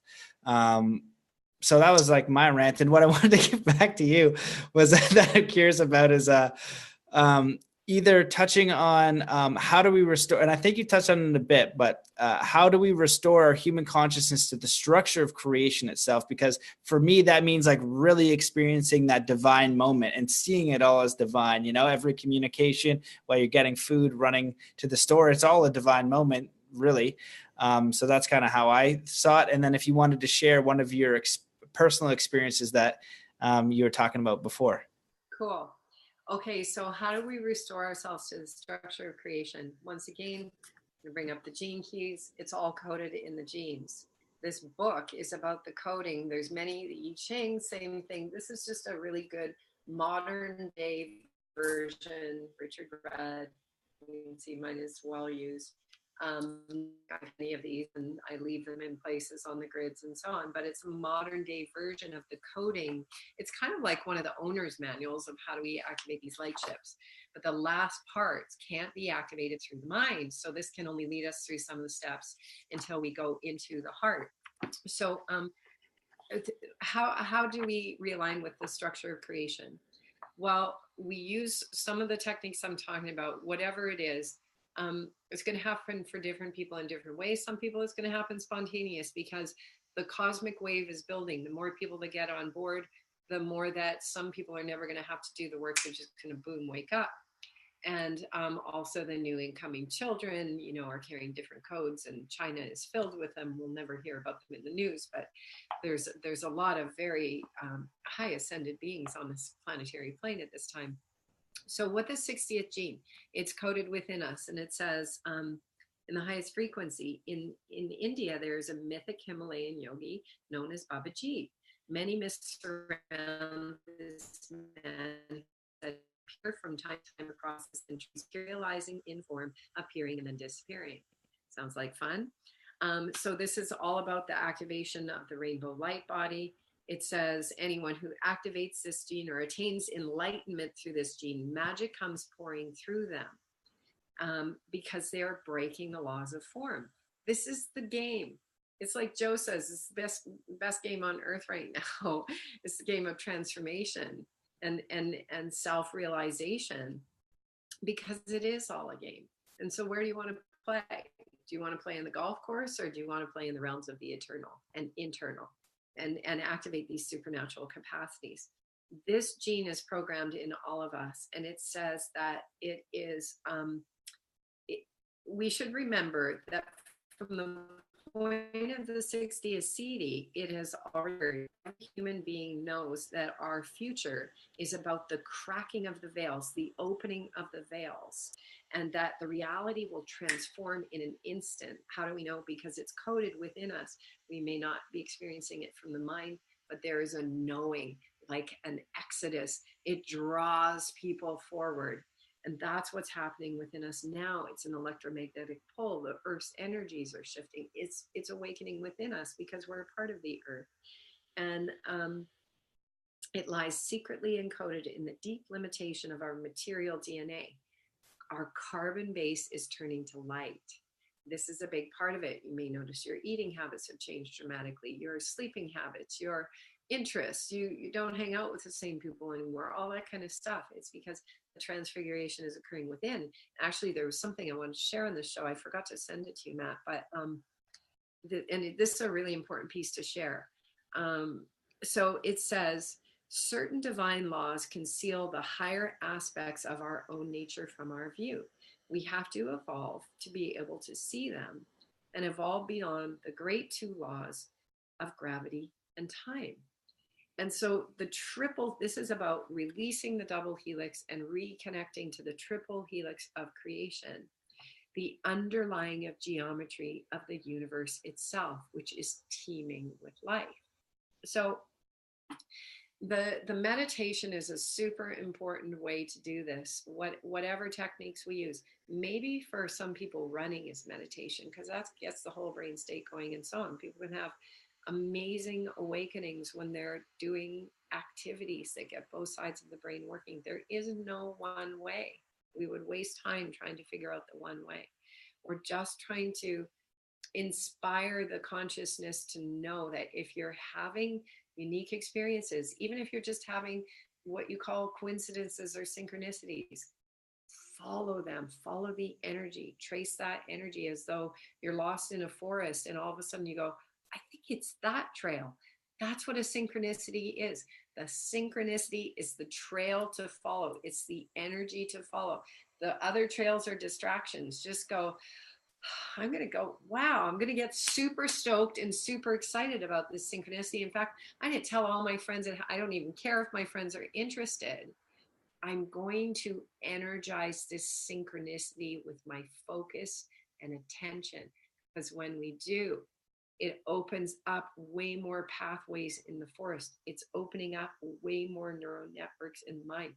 Get excited about the synchronicities. They're the gifts from source.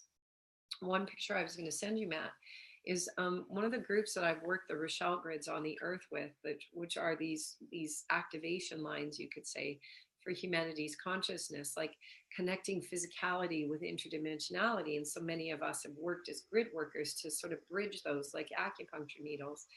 And there's been anomalies. Many people in our group have had their blood tested over the last, since there's been anomalies in the blood. And the most recent blood work, again, orbs of light in the blood, things that the natural path has never seen, cube-like structures of light in the blood that look like crystals.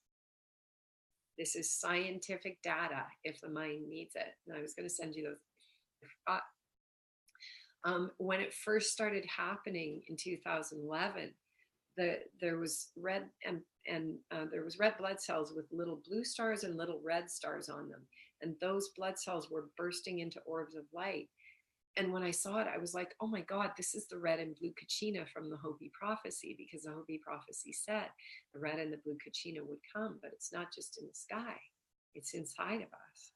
And a few years ago, one of the members of our group, the actual Templar cross started showing up inside his blood cells, because the Templar cross, if you go to the work of Shane Shima on Facebook, who's an amazing teacher and wisdom bringer from the stars to help us understand this process we're going through his writings, which are transmissions.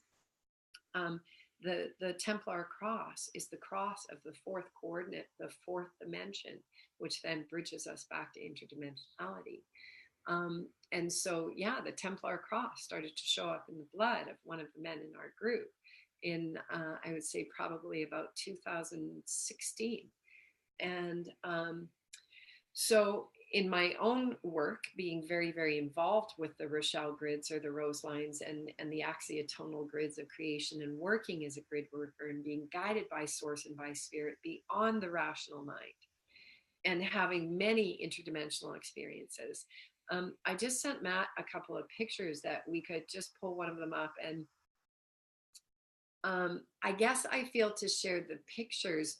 I mean, I've had experiences during brain maps of going to the place of wholeness, leaving in totality this realm of gravity, time, and space, and going to a place that's more real than here. Being shown the mechanics of creation, the computer itself, and the mechanics of creation and how to operate it. That was all captured on a brain map, which has been used and shown for many years on the planet. So that was my most quantum experience. But I feel maybe to pull up one of the images that I sent you, Matt, that I'd love to share, because when people see these photographs, they actually provide for others, kind of activates their own mirror neurons. Mirror neurons activate the same experience inside of those who are witnessing it.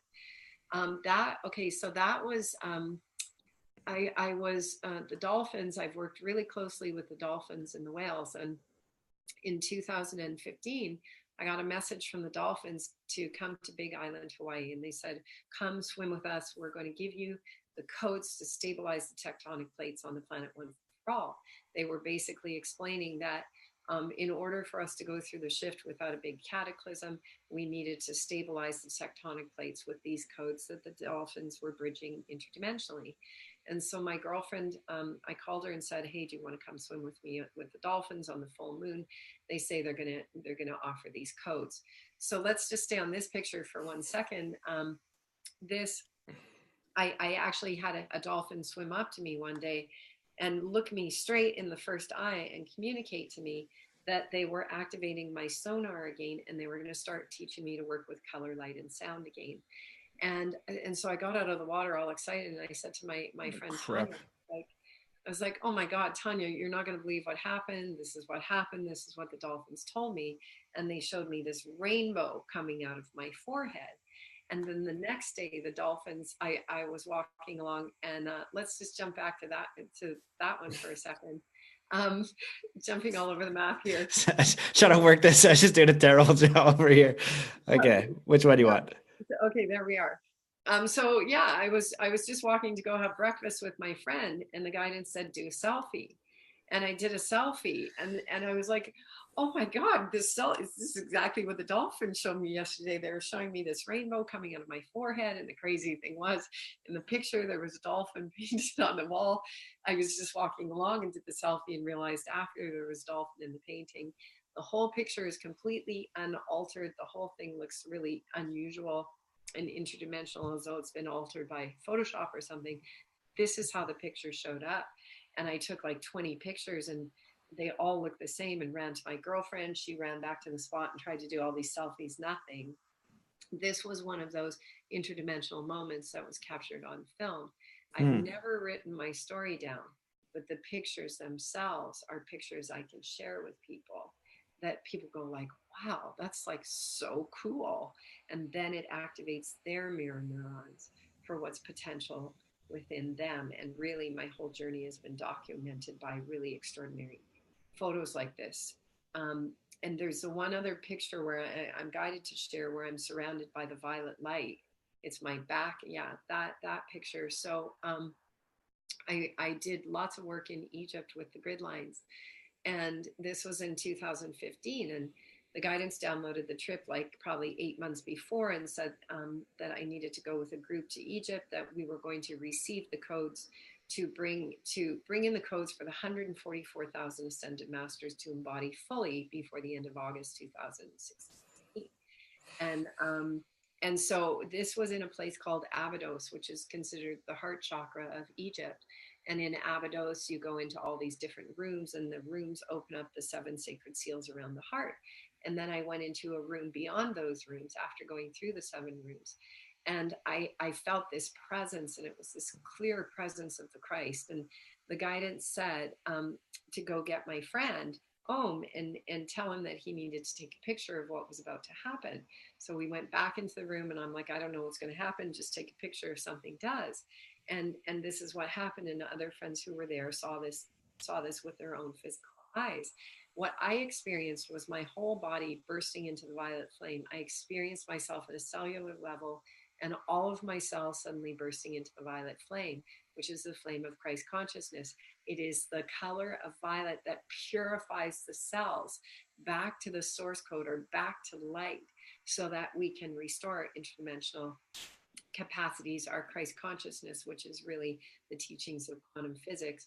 And that's what was captured on film. And after I had that experience, I started receiving really, really profound downloads about my work on the grids and the final pieces of restoring our consciousness, taking it back from that external patriarchy that was imbuing itself into the grids of consciousness, and how to restore the grids at the final levels within ourselves and activate our 64 codons of DNA. So that was just another moment that I shared with Matt. And those are some of the incredible moments that I've shared for myself that have been captured. There's other pictures I sent to you as well, but those were just two that I was guided to share for others to activate their mirror neurons. When people see that picture, it activates their own mirror neurons to activate the violet flame, overdome the Christed over self, over the physical body, and begin that transfiguration process, because alchemy occurs in the body. These physical vessels are designed for physical alchemy with light. And, in some other show I can share about that process, because it is alchemy. There's a lot of heat that goes through the body when we go through these processes. This is why we want to know how to work with the elementals, because when the alchemy begins, it can be a very intense process. Holy crap. That's intense. Well, geez, I was just going to flip through these other pictures real quick just so they can see them. This one, I was like, oh my God, that's like a W. And you can speak on it if you want or pass. Oh yeah, that one's, I have to zoom in on that one. Okay. Oh, that's funny. Okay. This one's the W. But this one here has got like some sort of wave going like near your face. And what I was going to say, so I'll let you get what I was going to say for people that might have like challenges with like something like this, like, oh, these are just pictures or something. When I had the experience with Thoth, when I was at Envision and had a picture come, that was a multidimensional picture in physical reality that someone else saw. I was just like, what the F is going on? In the life and teachings of the Masters of Far East, it says repeatedly that we have technology that can photograph this. That this is an actual part of it.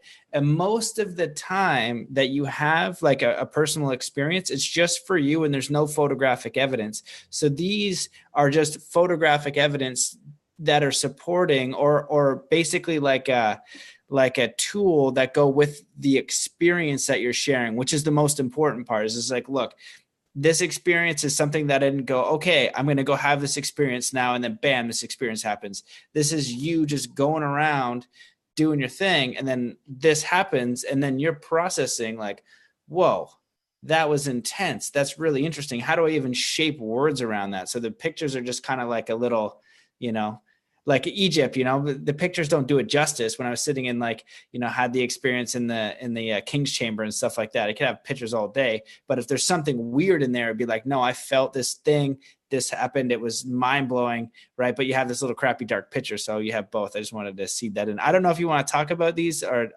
I'll just skip them, but I'm happy to do a quick share about them if you like. Yes, please. Okay. So this is something I haven't really spoken very publicly about at all.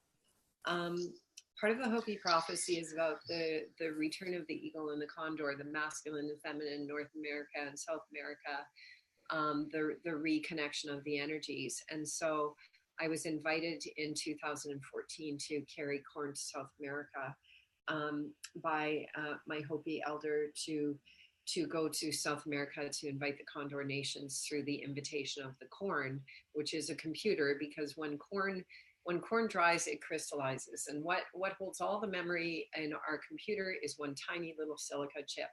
What is corn? It is a massive computer. Why was corn genetically engineered and modified? Because if you engineer and modify the computer of the corn, you can influence the consciousness.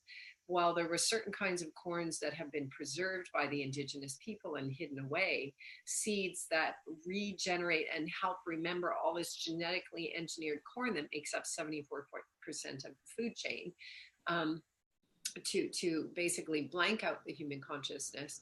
The corns, that the seeds that were saved by various indigenous peoples on the earth help restore the consciousness of all corn, because everything communicates non-locally. And that's why many indigenous have done seed saving programs and, have lost their lives for it and have had to really hide it away. So I was asked to carry corn to South America to make an invitation to the Condor Nations to fly with Eagle Nations again.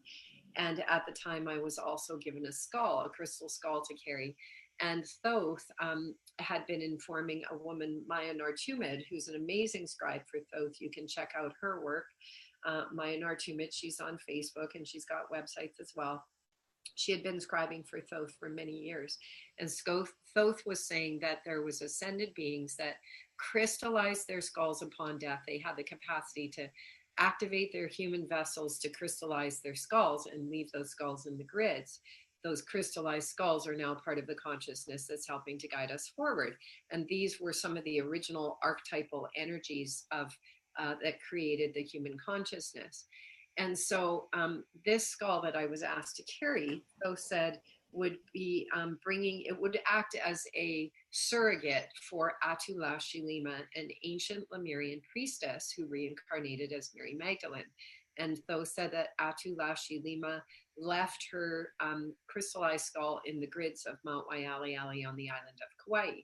And so she was calling forth a host skull to receive these codes so that we could begin to hold the skull and interface with the codes. I was given this skull at the same time that I was given the corn to carry to South America. And my friend who works with holographic technology, Thunder, he actually placed it on one of his scales. And he looked at me and he said, well, here's her number. These codes came through. Here's her real name. And she's 10,000 years old. And so this skull I traveled with all through Central America and then took it to the person who's now the steward of the skull, who's Maya. And she lives now in Crestone. She lived in Kauai at the time. But this was at the Garden of the Gods. I was sent back there by the guidance on 1212, which is a stargate, and to synthesize the union of the masculine and the feminine energies within myself before I went on to South America as a carrier of the corn. And so I was guided to go do this basically clarifying process of myself. So I met the sunrise with the crystal skull, and then I snapped a few selfies, and all of these anomalies like the waves and these piercing rays of light. There's a whole series of the images that are really profound with the crystal skull, and was experiencing my own purification in my consciousness and in my physical vessel. And so that was just one of the fun ones to share. Oh my God. Your stories are not regular stories. Those are ridiculous. Oh my God. Okay. All right. Since they're so good, then this one looks Photoshopped. Yeah. I'm assuming it is not. It is not Photoshop. This was a really epic moment. So on the grids, in 2014, it was really an epic year for me. And it was when a lot of my indigenous elders were coming to me. It was when I was asked by Grandma Silver Star to carry the Star Knowledge bundles. I knew I was going to Israel during the time of the Grand Cardinal Cross, a great time in the shift in humanity's consciousness.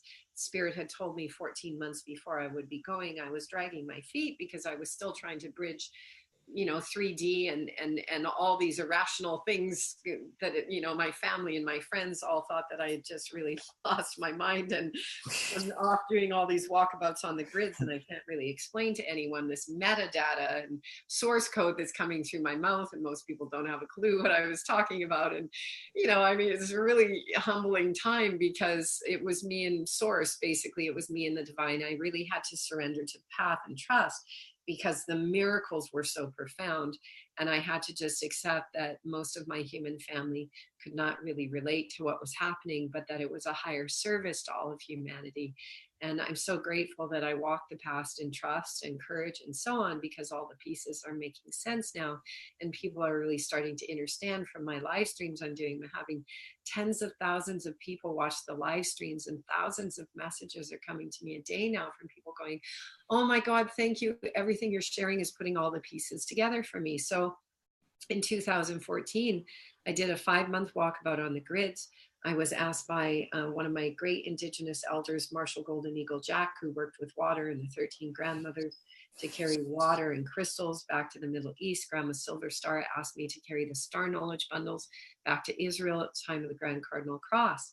And I was told by one of my elders that the work that I was doing was unplugging the patriarchy from our collective human consciousness, and that I was following exactly as a group of psychics said that I would, to carry these codes. So when I got to England after being in Bali and just like zigzagging all over the place, Israel and Jordan and Australia and Bali, and then on to England, of course, there was a great synchronicity that there was a whole group of fantastic dowsers there. And someone connected me and said, oh my God, this group of dowsers is there. I think you have to meet them. And so I messaged them one night and they said, look, we're going to Glastonbury tomorrow, or to Stonehenge in the morning. We have a sunrise private access to Stonehenge and 2 seats on our bus. And I was with my girlfriend and my dear friend who's worked the grids for years. And so of course we went. So we got to Stonehenge, and I was carrying the star knowledge bundles. I was carrying the gamos, or the codes of heroes gamos that Lisa Renee downloaded from the Syrian High Council in the book. They were all codes to reactivate these codes on the earth for our awakening. I was carrying the sacred water I'd been given by the indigenous, and the water I'd been moving all over the planet. And my womb blood, which I was returning to the earth, and was, the indigenous elders explained me why I was doing that, because they had a prophecy that said, when the women of the earth return their blood to the earth, the men will come home from the war. So I had all these bundles with me, and I had just done a blessing on the earth with the water and the blood. And I was just standing up, and all of a sudden someone said, oh my gosh, take a picture of her. And I went and spread eagle, and the guidance came in and said, the 13 councils of light were downloading the codes to restore Stonehenge to the cosmic gateway that it was meant to be. And I was experiencing myself in a vortex, and then all of a sudden the guidance said it was done. And that's when someone said, take a picture of her. And when the photograph was taken, you can see my girlfriend in the background. Her hair is blowing as though she's in this magnificent wind tunnel, and my hair is completely still. And that is the photograph that was taken when the guidance said that the codes were done downloading.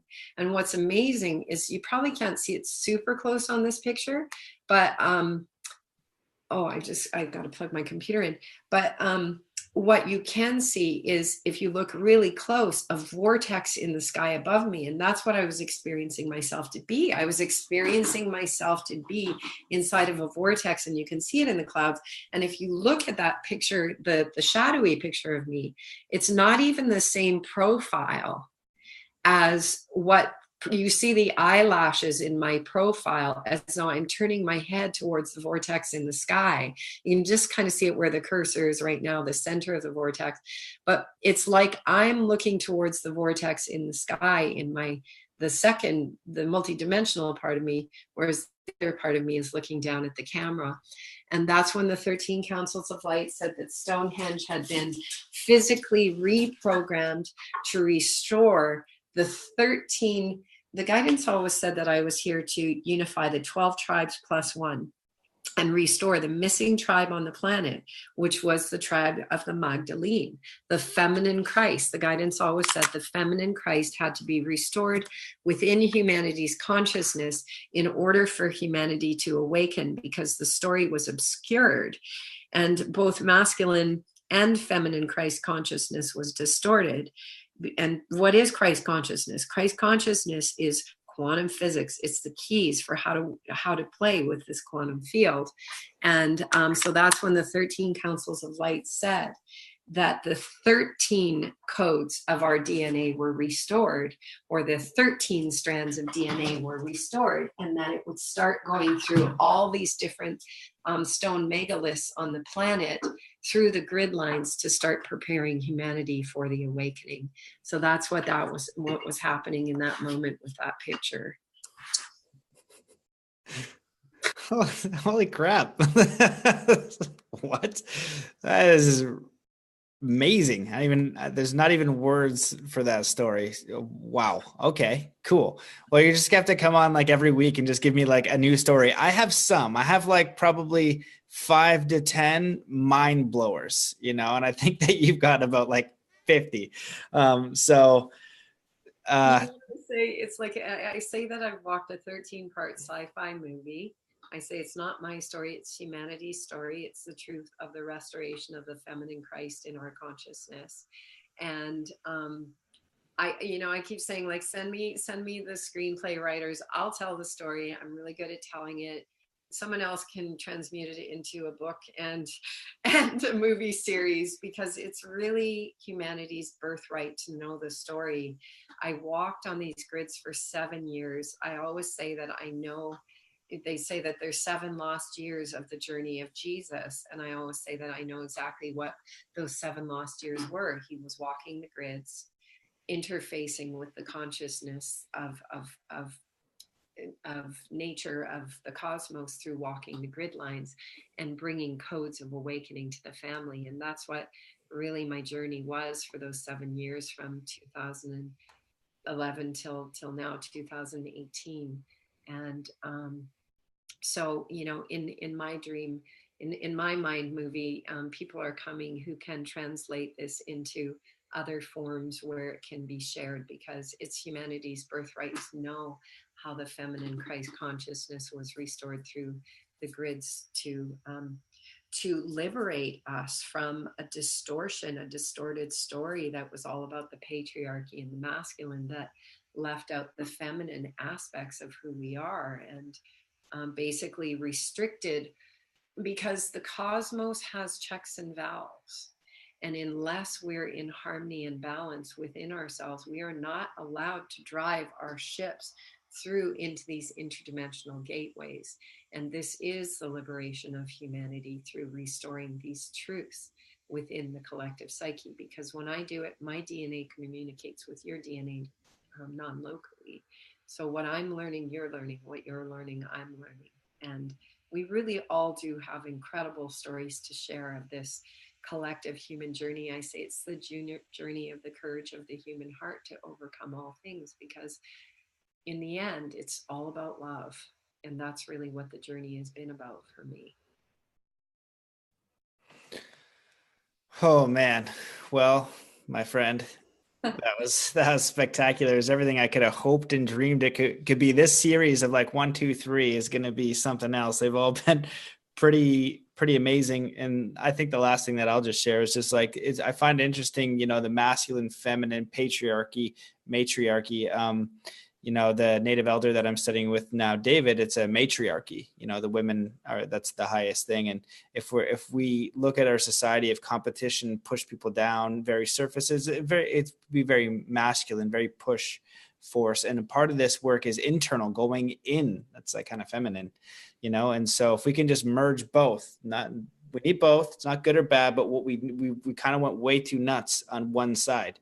And so if we can just begin to merge these concepts and just do a little bit, be a little bit more loving, be a little bit more kind, start with yourself, give yourself a little bit of space, just start to understand, if anything, like the power of your human body and your consciousness.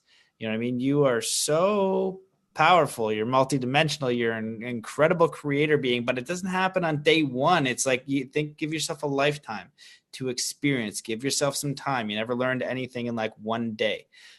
So that's what I like to share. But I just want to thank you for coming on, and doing everything that you're doing and blowing minds and basically doing the work when no one's looking, right? That's really it. You did the work for so long and no one's looking, to try to figure out for your own self, listen to guidance as it comes through for you. And that's what we got to do for ourselves, that internal voice, that little whisper, who we are, and then take those steps and follow the thread. And they're going to leave you sometime, it's going to lead you somewhere. It can be challenging. It could be scary, but if you're following it or not, and you can ask for help too. Am I on the right track? Can you give me a little bit of a sign here? Nope, way off. Okay, cool. Thank you. And universe will help you out. So I just want to see if there's anything that you wish that I had asked you or anything that you want to leave with. You can feel free to go as long as you wish. Okay, cool. Thank you so much. Well, as you were talking, I'm so inspired again. I just keep hearing let's begin to, I'm hearing this date, November 11th, let's create an event. Let's pull our audience together in physicality somewhere on this earth plane. Let's all come together for, whatever, a week, a month, 10 days, 2 days. Let's begin to play. Everyone has a gift. When I started doing Joe's work years ago, I had this vision of 12 of us coming together, creating an event with a lot of people, and 12 of us mic'd up who maybe have been kind of on the forefront visually or, doing what you're doing and so on. 12 of us mic'd up, but in the crowd. And we just start a conversation like this back and forth with the 12 that are mic'd. But we start the audience starts coming into the conversation, because this is the restoration of excuse me, of the sacred circle. This is why the indigenous always help the sacred circle and the sacred hoop. The importance of the sacred hoop for the rise of humanity is about equality, and it means that everyone in the tribe, everyone in the family is equal. Everyone has a piece of the puzzle. Everyone has wisdom to come through them. And whenever I sit in sacred circle, it's so profound, because we can't hide behind our ego and our self-importance, nor can we hide behind our lack of self-confidence, because in sacred circle, everyone can see us. Secondly, in sacred circle, it creates a container that the cosmos recognize, a unified field of the heart, and it starts allowing us access to greater cosmic wisdom. And the 5-year-old in the circle can come out with the most incredible things coming through their mouth, or the person that we consider a street person or a bum comes out and says the most prophetic thing. And so that was kind of this vision that I was given a long time ago about these events starting to happen, where it's just this greater dynamic starts to work through us, and everyone becomes participatory in the group. And it's moving and it's dynamic, and none of us know when we show up. We don't show up with a schedule or a game plan or an outline. We come because we recognize our power as a collective human consciousness to play, and we create the container, and all those who are stoked to be a part of it show up. And like I say, people who are stoked with the idea go, hey, I got the perfect location. We got the perfect accommodation. Let's make this accessible. Everyone come with the gifts. And let's find out what the greater consciousness wants to download to, through, and from us, to open the veils right before our eyes through this participatory, no longer one person on the stage sharing. We're ready. We're ready to lead as a collective. And that's my inspiration and my invitation. It's coming through my word and my voice to make this invitation, to impress this upon the quantum field, to begin to open the gates for the energy to organize itself for this to happen, because I already see it and I know it's real. I've seen it. I felt it in my times in myself over and over and over through this walk on the grids. So much of the walk alone on the grids, and just going when do I get to come together in physicality with the family? When do we begin to celebrate all these individual stories of the courage of the human heart? Mine is just one of them. But I see this event coming. I see it coming fast. I see it coming soon.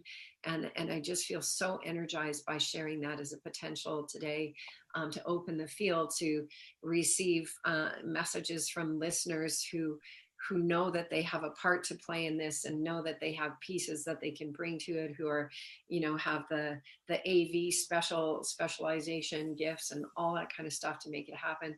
Let's do it. Let's make it happen, because the veils are coming down. One of my dear friends, Humphrey, who's worked with the Chinese elders for years, is one of their emissaries who was put forth into the American consciousness and mindset, and said the elders are waiting for us to create a field of unified consciousness for Project Jason 2018. Project Jason is July, August, September, October, November. The opening of the veils. That's what the elders said. If a group of us could demonstrate that we, through our choice, through our action, are willing to come together in sacred circle to create a field of unity consciousness, we will be the first to go through the gates to re-engage once again with the realms of the Elvens and the Star Nations in physicality, in form, by virtue of our willingness to set aside our self-importance, to come back together in the sacred circle, to understand that each one of us has a gift. And this is transmission right now because I am so energized. I'm so energized on this grid line. I want to invite my friend Harry in here for the last couple of minutes, because he's been dowsing the grid line the whole time we've been doing this podcast. And I'm really curious. I'll see if he's present in the other room to just share with us a little bit about this grid line that he's on, that he's been nurturing for many years. Harry's coming. And so that's really the pieces. Like I say, the energy coming through me right now is saying, this is next level. This is next step. Dr. Joe is saying to us, I don't want to be in talk with a bunch of talking heads anymore. I want to be with you guys in the field playing. It's happening. The things that happened in Cancun were profound. You know, not just healings. The thing about when people start healing and the whole room pops off and a whole bunch of people start healing, what happens next? All of a sudden people go, I don't need this prop in the play called a wheelchair. I can see with these things in the play called my eyes. Well, what is next? The thing that's next, once everyone goes, you mean I'm not a victim of my journey or my story? I'm the full creator. What do I do with all this energy that I've liberated, that I put into my wounds and my sickness and my challenges? The only thing left to do when we all start popping off and activating ourselves as the true free energy devices is to play, to create beauty, to celebrate, to sit in a group, a collective group, and go, hey, where do you want to go for dinner? Let's go to the Pleiades and drink blue spirulina and interface with the Pleiadians. So we all sit together in circle, we close our eyes, we set the intent, we open our eyes, the gateway opens, we walk through. This is what the Mayans were showing us. This is what the Mayans did. It's what the Australian Indigenous and many other Indigenous on the planet have done. This is what I'm here to be a voice for, a messenger of, an inspiration of. The energy now. Cancun was the celebration, the Joe Dispenza event. The password for the our downloads and our meditations was Unity 18. It was the celebration. The gates are open. Humanity is popping off left, right, and center. So now I know my piece and many others is just to be a voice of inspiration, to keep saying what's possible. Let's all go ride on unicorns for the night. Let's keep opening our antennas so that Source can show us things that we can't even imagine with our eyes. I am in a place of knowing why, because I have been birthed, lived, died, and been resurrected over and over and over on this journey. And my final birth, death, resurrection, the cracking of my shell was in May after the love affair with the divine. There's a picture I can post on here after I went into meditation in a dark room for 2 weeks after that event. I went, all right, this is it. Use me as a vessel to stabilize this field in wholeness and totality. A bindi dot burned through my eye in those 2 weeks of meditation. And I've died. There's no more death to occur for me, because I am in the place of total knowing in every cell and iota of my being of what is possible. And Source has taken this voice over to just communicate that as an inspiration and invitation to keep inviting the collective to just keep coming along with me, with us on this journey, and see what's possible, not just as individuals, but collectively, what is our human potential as a collective that's gone through genocide upon genocide, that has experienced duality in all of its forms? What is our potential now to collapse those polarities into the singularity of unity, involution, and take us all the way? This is where it begins. This is why I'm here. This is why I came. This is why we're having this podcast today. And I just want to bring Harry in here. Harry is this amazing, wonderful cosmic being. I'm just going to make room for him here and invite him to just share a little bit about this. What up, Harry? How are you doing? Harry, Amazing. anything you want to share about the grid line, how you came to this grid and what you've dowsed today, because it's showing us that the quantum field, because he's been out there dowsing the grid line, the quantum field is interfacing and it's responding to us in a quantum way energetically through the external reality. Well, since we I basically dosed it earlier. It was doing about 10, probably 15 feet off, but I just checked it just before I sat down here again, and it's pulsed another 15, 20. So it's way out there, and I can really feel the energy. It's there's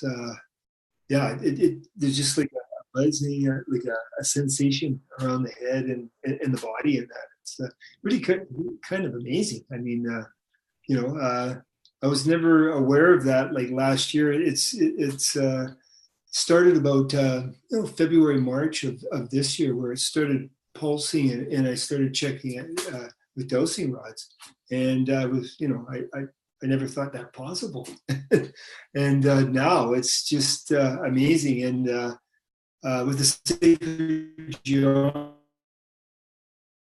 if you go in there, it actually makes the line pulse with people. So really been playing with it a lot. Way bigger connection to it, which I didn't have before in that. So, but yeah, really amazing. And for anyone that doesn't know what dowsing is, these are just simple dowsing rods. Just a quick. It's just some rods inside of a pipe, a copper pipe, and that, and then and it picks up on energies and that, and it'll swing or finding water, whatever. But yeah, it lets you know, like if you go near a plug or a switch, it'll open up if you want the intention of finding an energy source in that. So I just play with this, and I did have a woman from England, Marie Wheatley. I don't know if you've ever heard of her at all, but she actually came and dosed the property about 3 years ago, and there's ley lines all over, and I was not aware of them, and all the paths and the sacred geometry all ended up being on ley lines, and the sacred geometry had 2 ley lines go right through the center. And when I built the sacred geometry, I had no, there was nothing telling me, or maybe something was telling me, but I had no awareness of ley lines or energy fields or anything when I built all these pathways and the actual she church, and it's an belt, and I put a quartz crystal on every corner. So yeah, it's really just gone from there. Here and brought 17 other people to the property, and which is kind of amazing in itself. So it was really cool, and then all the other people that have come, and it's amazing. It's almost like build it and they'll come, and that's sort of what's happened, and it's sort of like a dream come true for me, to invite the world, to come here, and now to have these podcasts happen on the site, and have Unity come forth and help me to bring this out, and what she's doing and what you're doing, just amazing. And you guys are I mean, it's just unbelievable what's going on. You know, it really is. I love this man. Oh yeah, no, it really is. It's just like you're talking to a guy that used to be into sports and drink beer in the day and all this stuff, and then here I am today. Who would have thought, you know, like on this journey and spiritual expansion is just mind blowing. You know, so. Yeah. And so Matt, I feel because you did say anything else to add, I feel like this is a really whole important segment to add to the end of this, because we talked about, like, you know, how do we align with this underlying geometry of creation? How do we get into, they're called the atonal grids. So the earth has her own meridians, just like Chinese medicine. She's got her own lines. Well, the cosmos itself is teeming with all these other levels and layers of lines. The axiatonal grids are what connects all of it, all these levels of consciousness. And so just for people who are not aware of grid lines or not aware of dowsing rods and how they work, if you don't believe in dowsing rods, or just, you know, you can use a stick to find water. How is oil found by oil companies? They use the best dowsers in the world to find bodies of oil under the earth, just using rods that respond to the electromagnetics of the earth. And the little rods go in or out because they respond to energy that we can't see with our eyes. This is the pyramids, all these ancient structures are on grids and ley lines of the earth. And so the reason it's really important to bring this piece in right now, at the sort of completion of today's talk, is to understand that if we could really see what the reality looked like around us, it would be the blackness of space. We are projecting onto the blackness of space through our first eye a story of collective agreement. Our first eyes are going through rapid transformation. I say, the movie theater, we are a moving walking theater. Right now the theater is closed down for renovation. We're getting high def surround sound through the first eye. So these grid lines are energetic lines of consciousness. And the importance of bringing it to our attention is the point of the grid line pulsing and getting bigger. It's excited consciousness going, they're getting it. It's responding to our actual communion with it. And so our thought and our word and our song and our intention is so significant, because these grids, this consciousness is recording what we are emanating forth into the field, and will begin to reorganize particles of matter into form to reflect our intentions and our thoughts and so on. And that's why the grid lines and interfacing with the grid lines is so important. To, even if you can't grasp it with your rational mind, it doesn't matter, because we're sharing it in the transmission in the space between the words, and listeners will get it at some level to go, the world all around me is responding to my every thought. The grid line, and using Harry going out and using the dowsing rods to measure where the grid line is at. And this grid, like a vein, is pulsing 10 feet and then 15 feet and then 25 feet wider. It's like blood arteries getting wider when we exercise, because the body's getting excited. The quantum field is getting excited. And these places have been used all over the earth. They're where sacred sites exist, where grids and ley lines come together. It's where the Vatican sits. It's where London sits. It's where Washington, D.C. sits, because that's where major grid lines came in. And what was imbued into those grid lines, those vortex, it's called a vortex, where grid lines all come together, a whole bunch of symbols and magic through word and through thought and through text, to create levels of consciousness using these energy grid locations. Now new energy grid locations are opening up on the earth for new earth beings centered in the heart, centered in unity consciousness to interface with. They're going to start popping open all over the world now. And they are literally what I am saying, teleportation devices. The more we interface with them, the more the veils thin, and interdimensional will literally walk through these gates like Harry's property as we nurture and interface with them. And this is all part of Project Jason, July, August, September, October, November. Humanity, this is it. Set aside the distraction. Play. You know that it drains on some level of your being, even if it doesn't make sense to the rational mind. There is a level of truth we know within ourselves. I always say, whatever I say, take what resonates, throw away the rest. But follow the heart.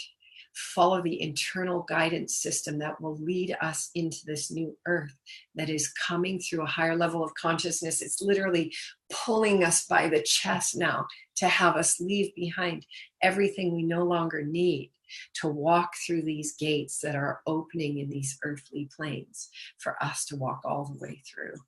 And so thank you, Harry, I just knew today this podcast was to be done. I got in my interdimensional car and teleported to Harry's interdimensional place to do the podcast here so we could consciously interface with this energy and beam it out through this podcast. I say to viewers, please share. If there's any aspect of this podcast that resonates, please share it in all of your networks, because we are showing up and we are gifting all of our time and energy in a gifting economy, a gifting frequency. So our invitation, pay it forward, just gift and share the link for this. Tell people what it meant to you so other people can find it, so we can truly activate ourselves beyond a dollar, beyond an economy that keeps people indoctrinated in systems that are falling away. Let's move forth as the free energy devices we are. Thinking apple, producing golden apple in the palm of our hand.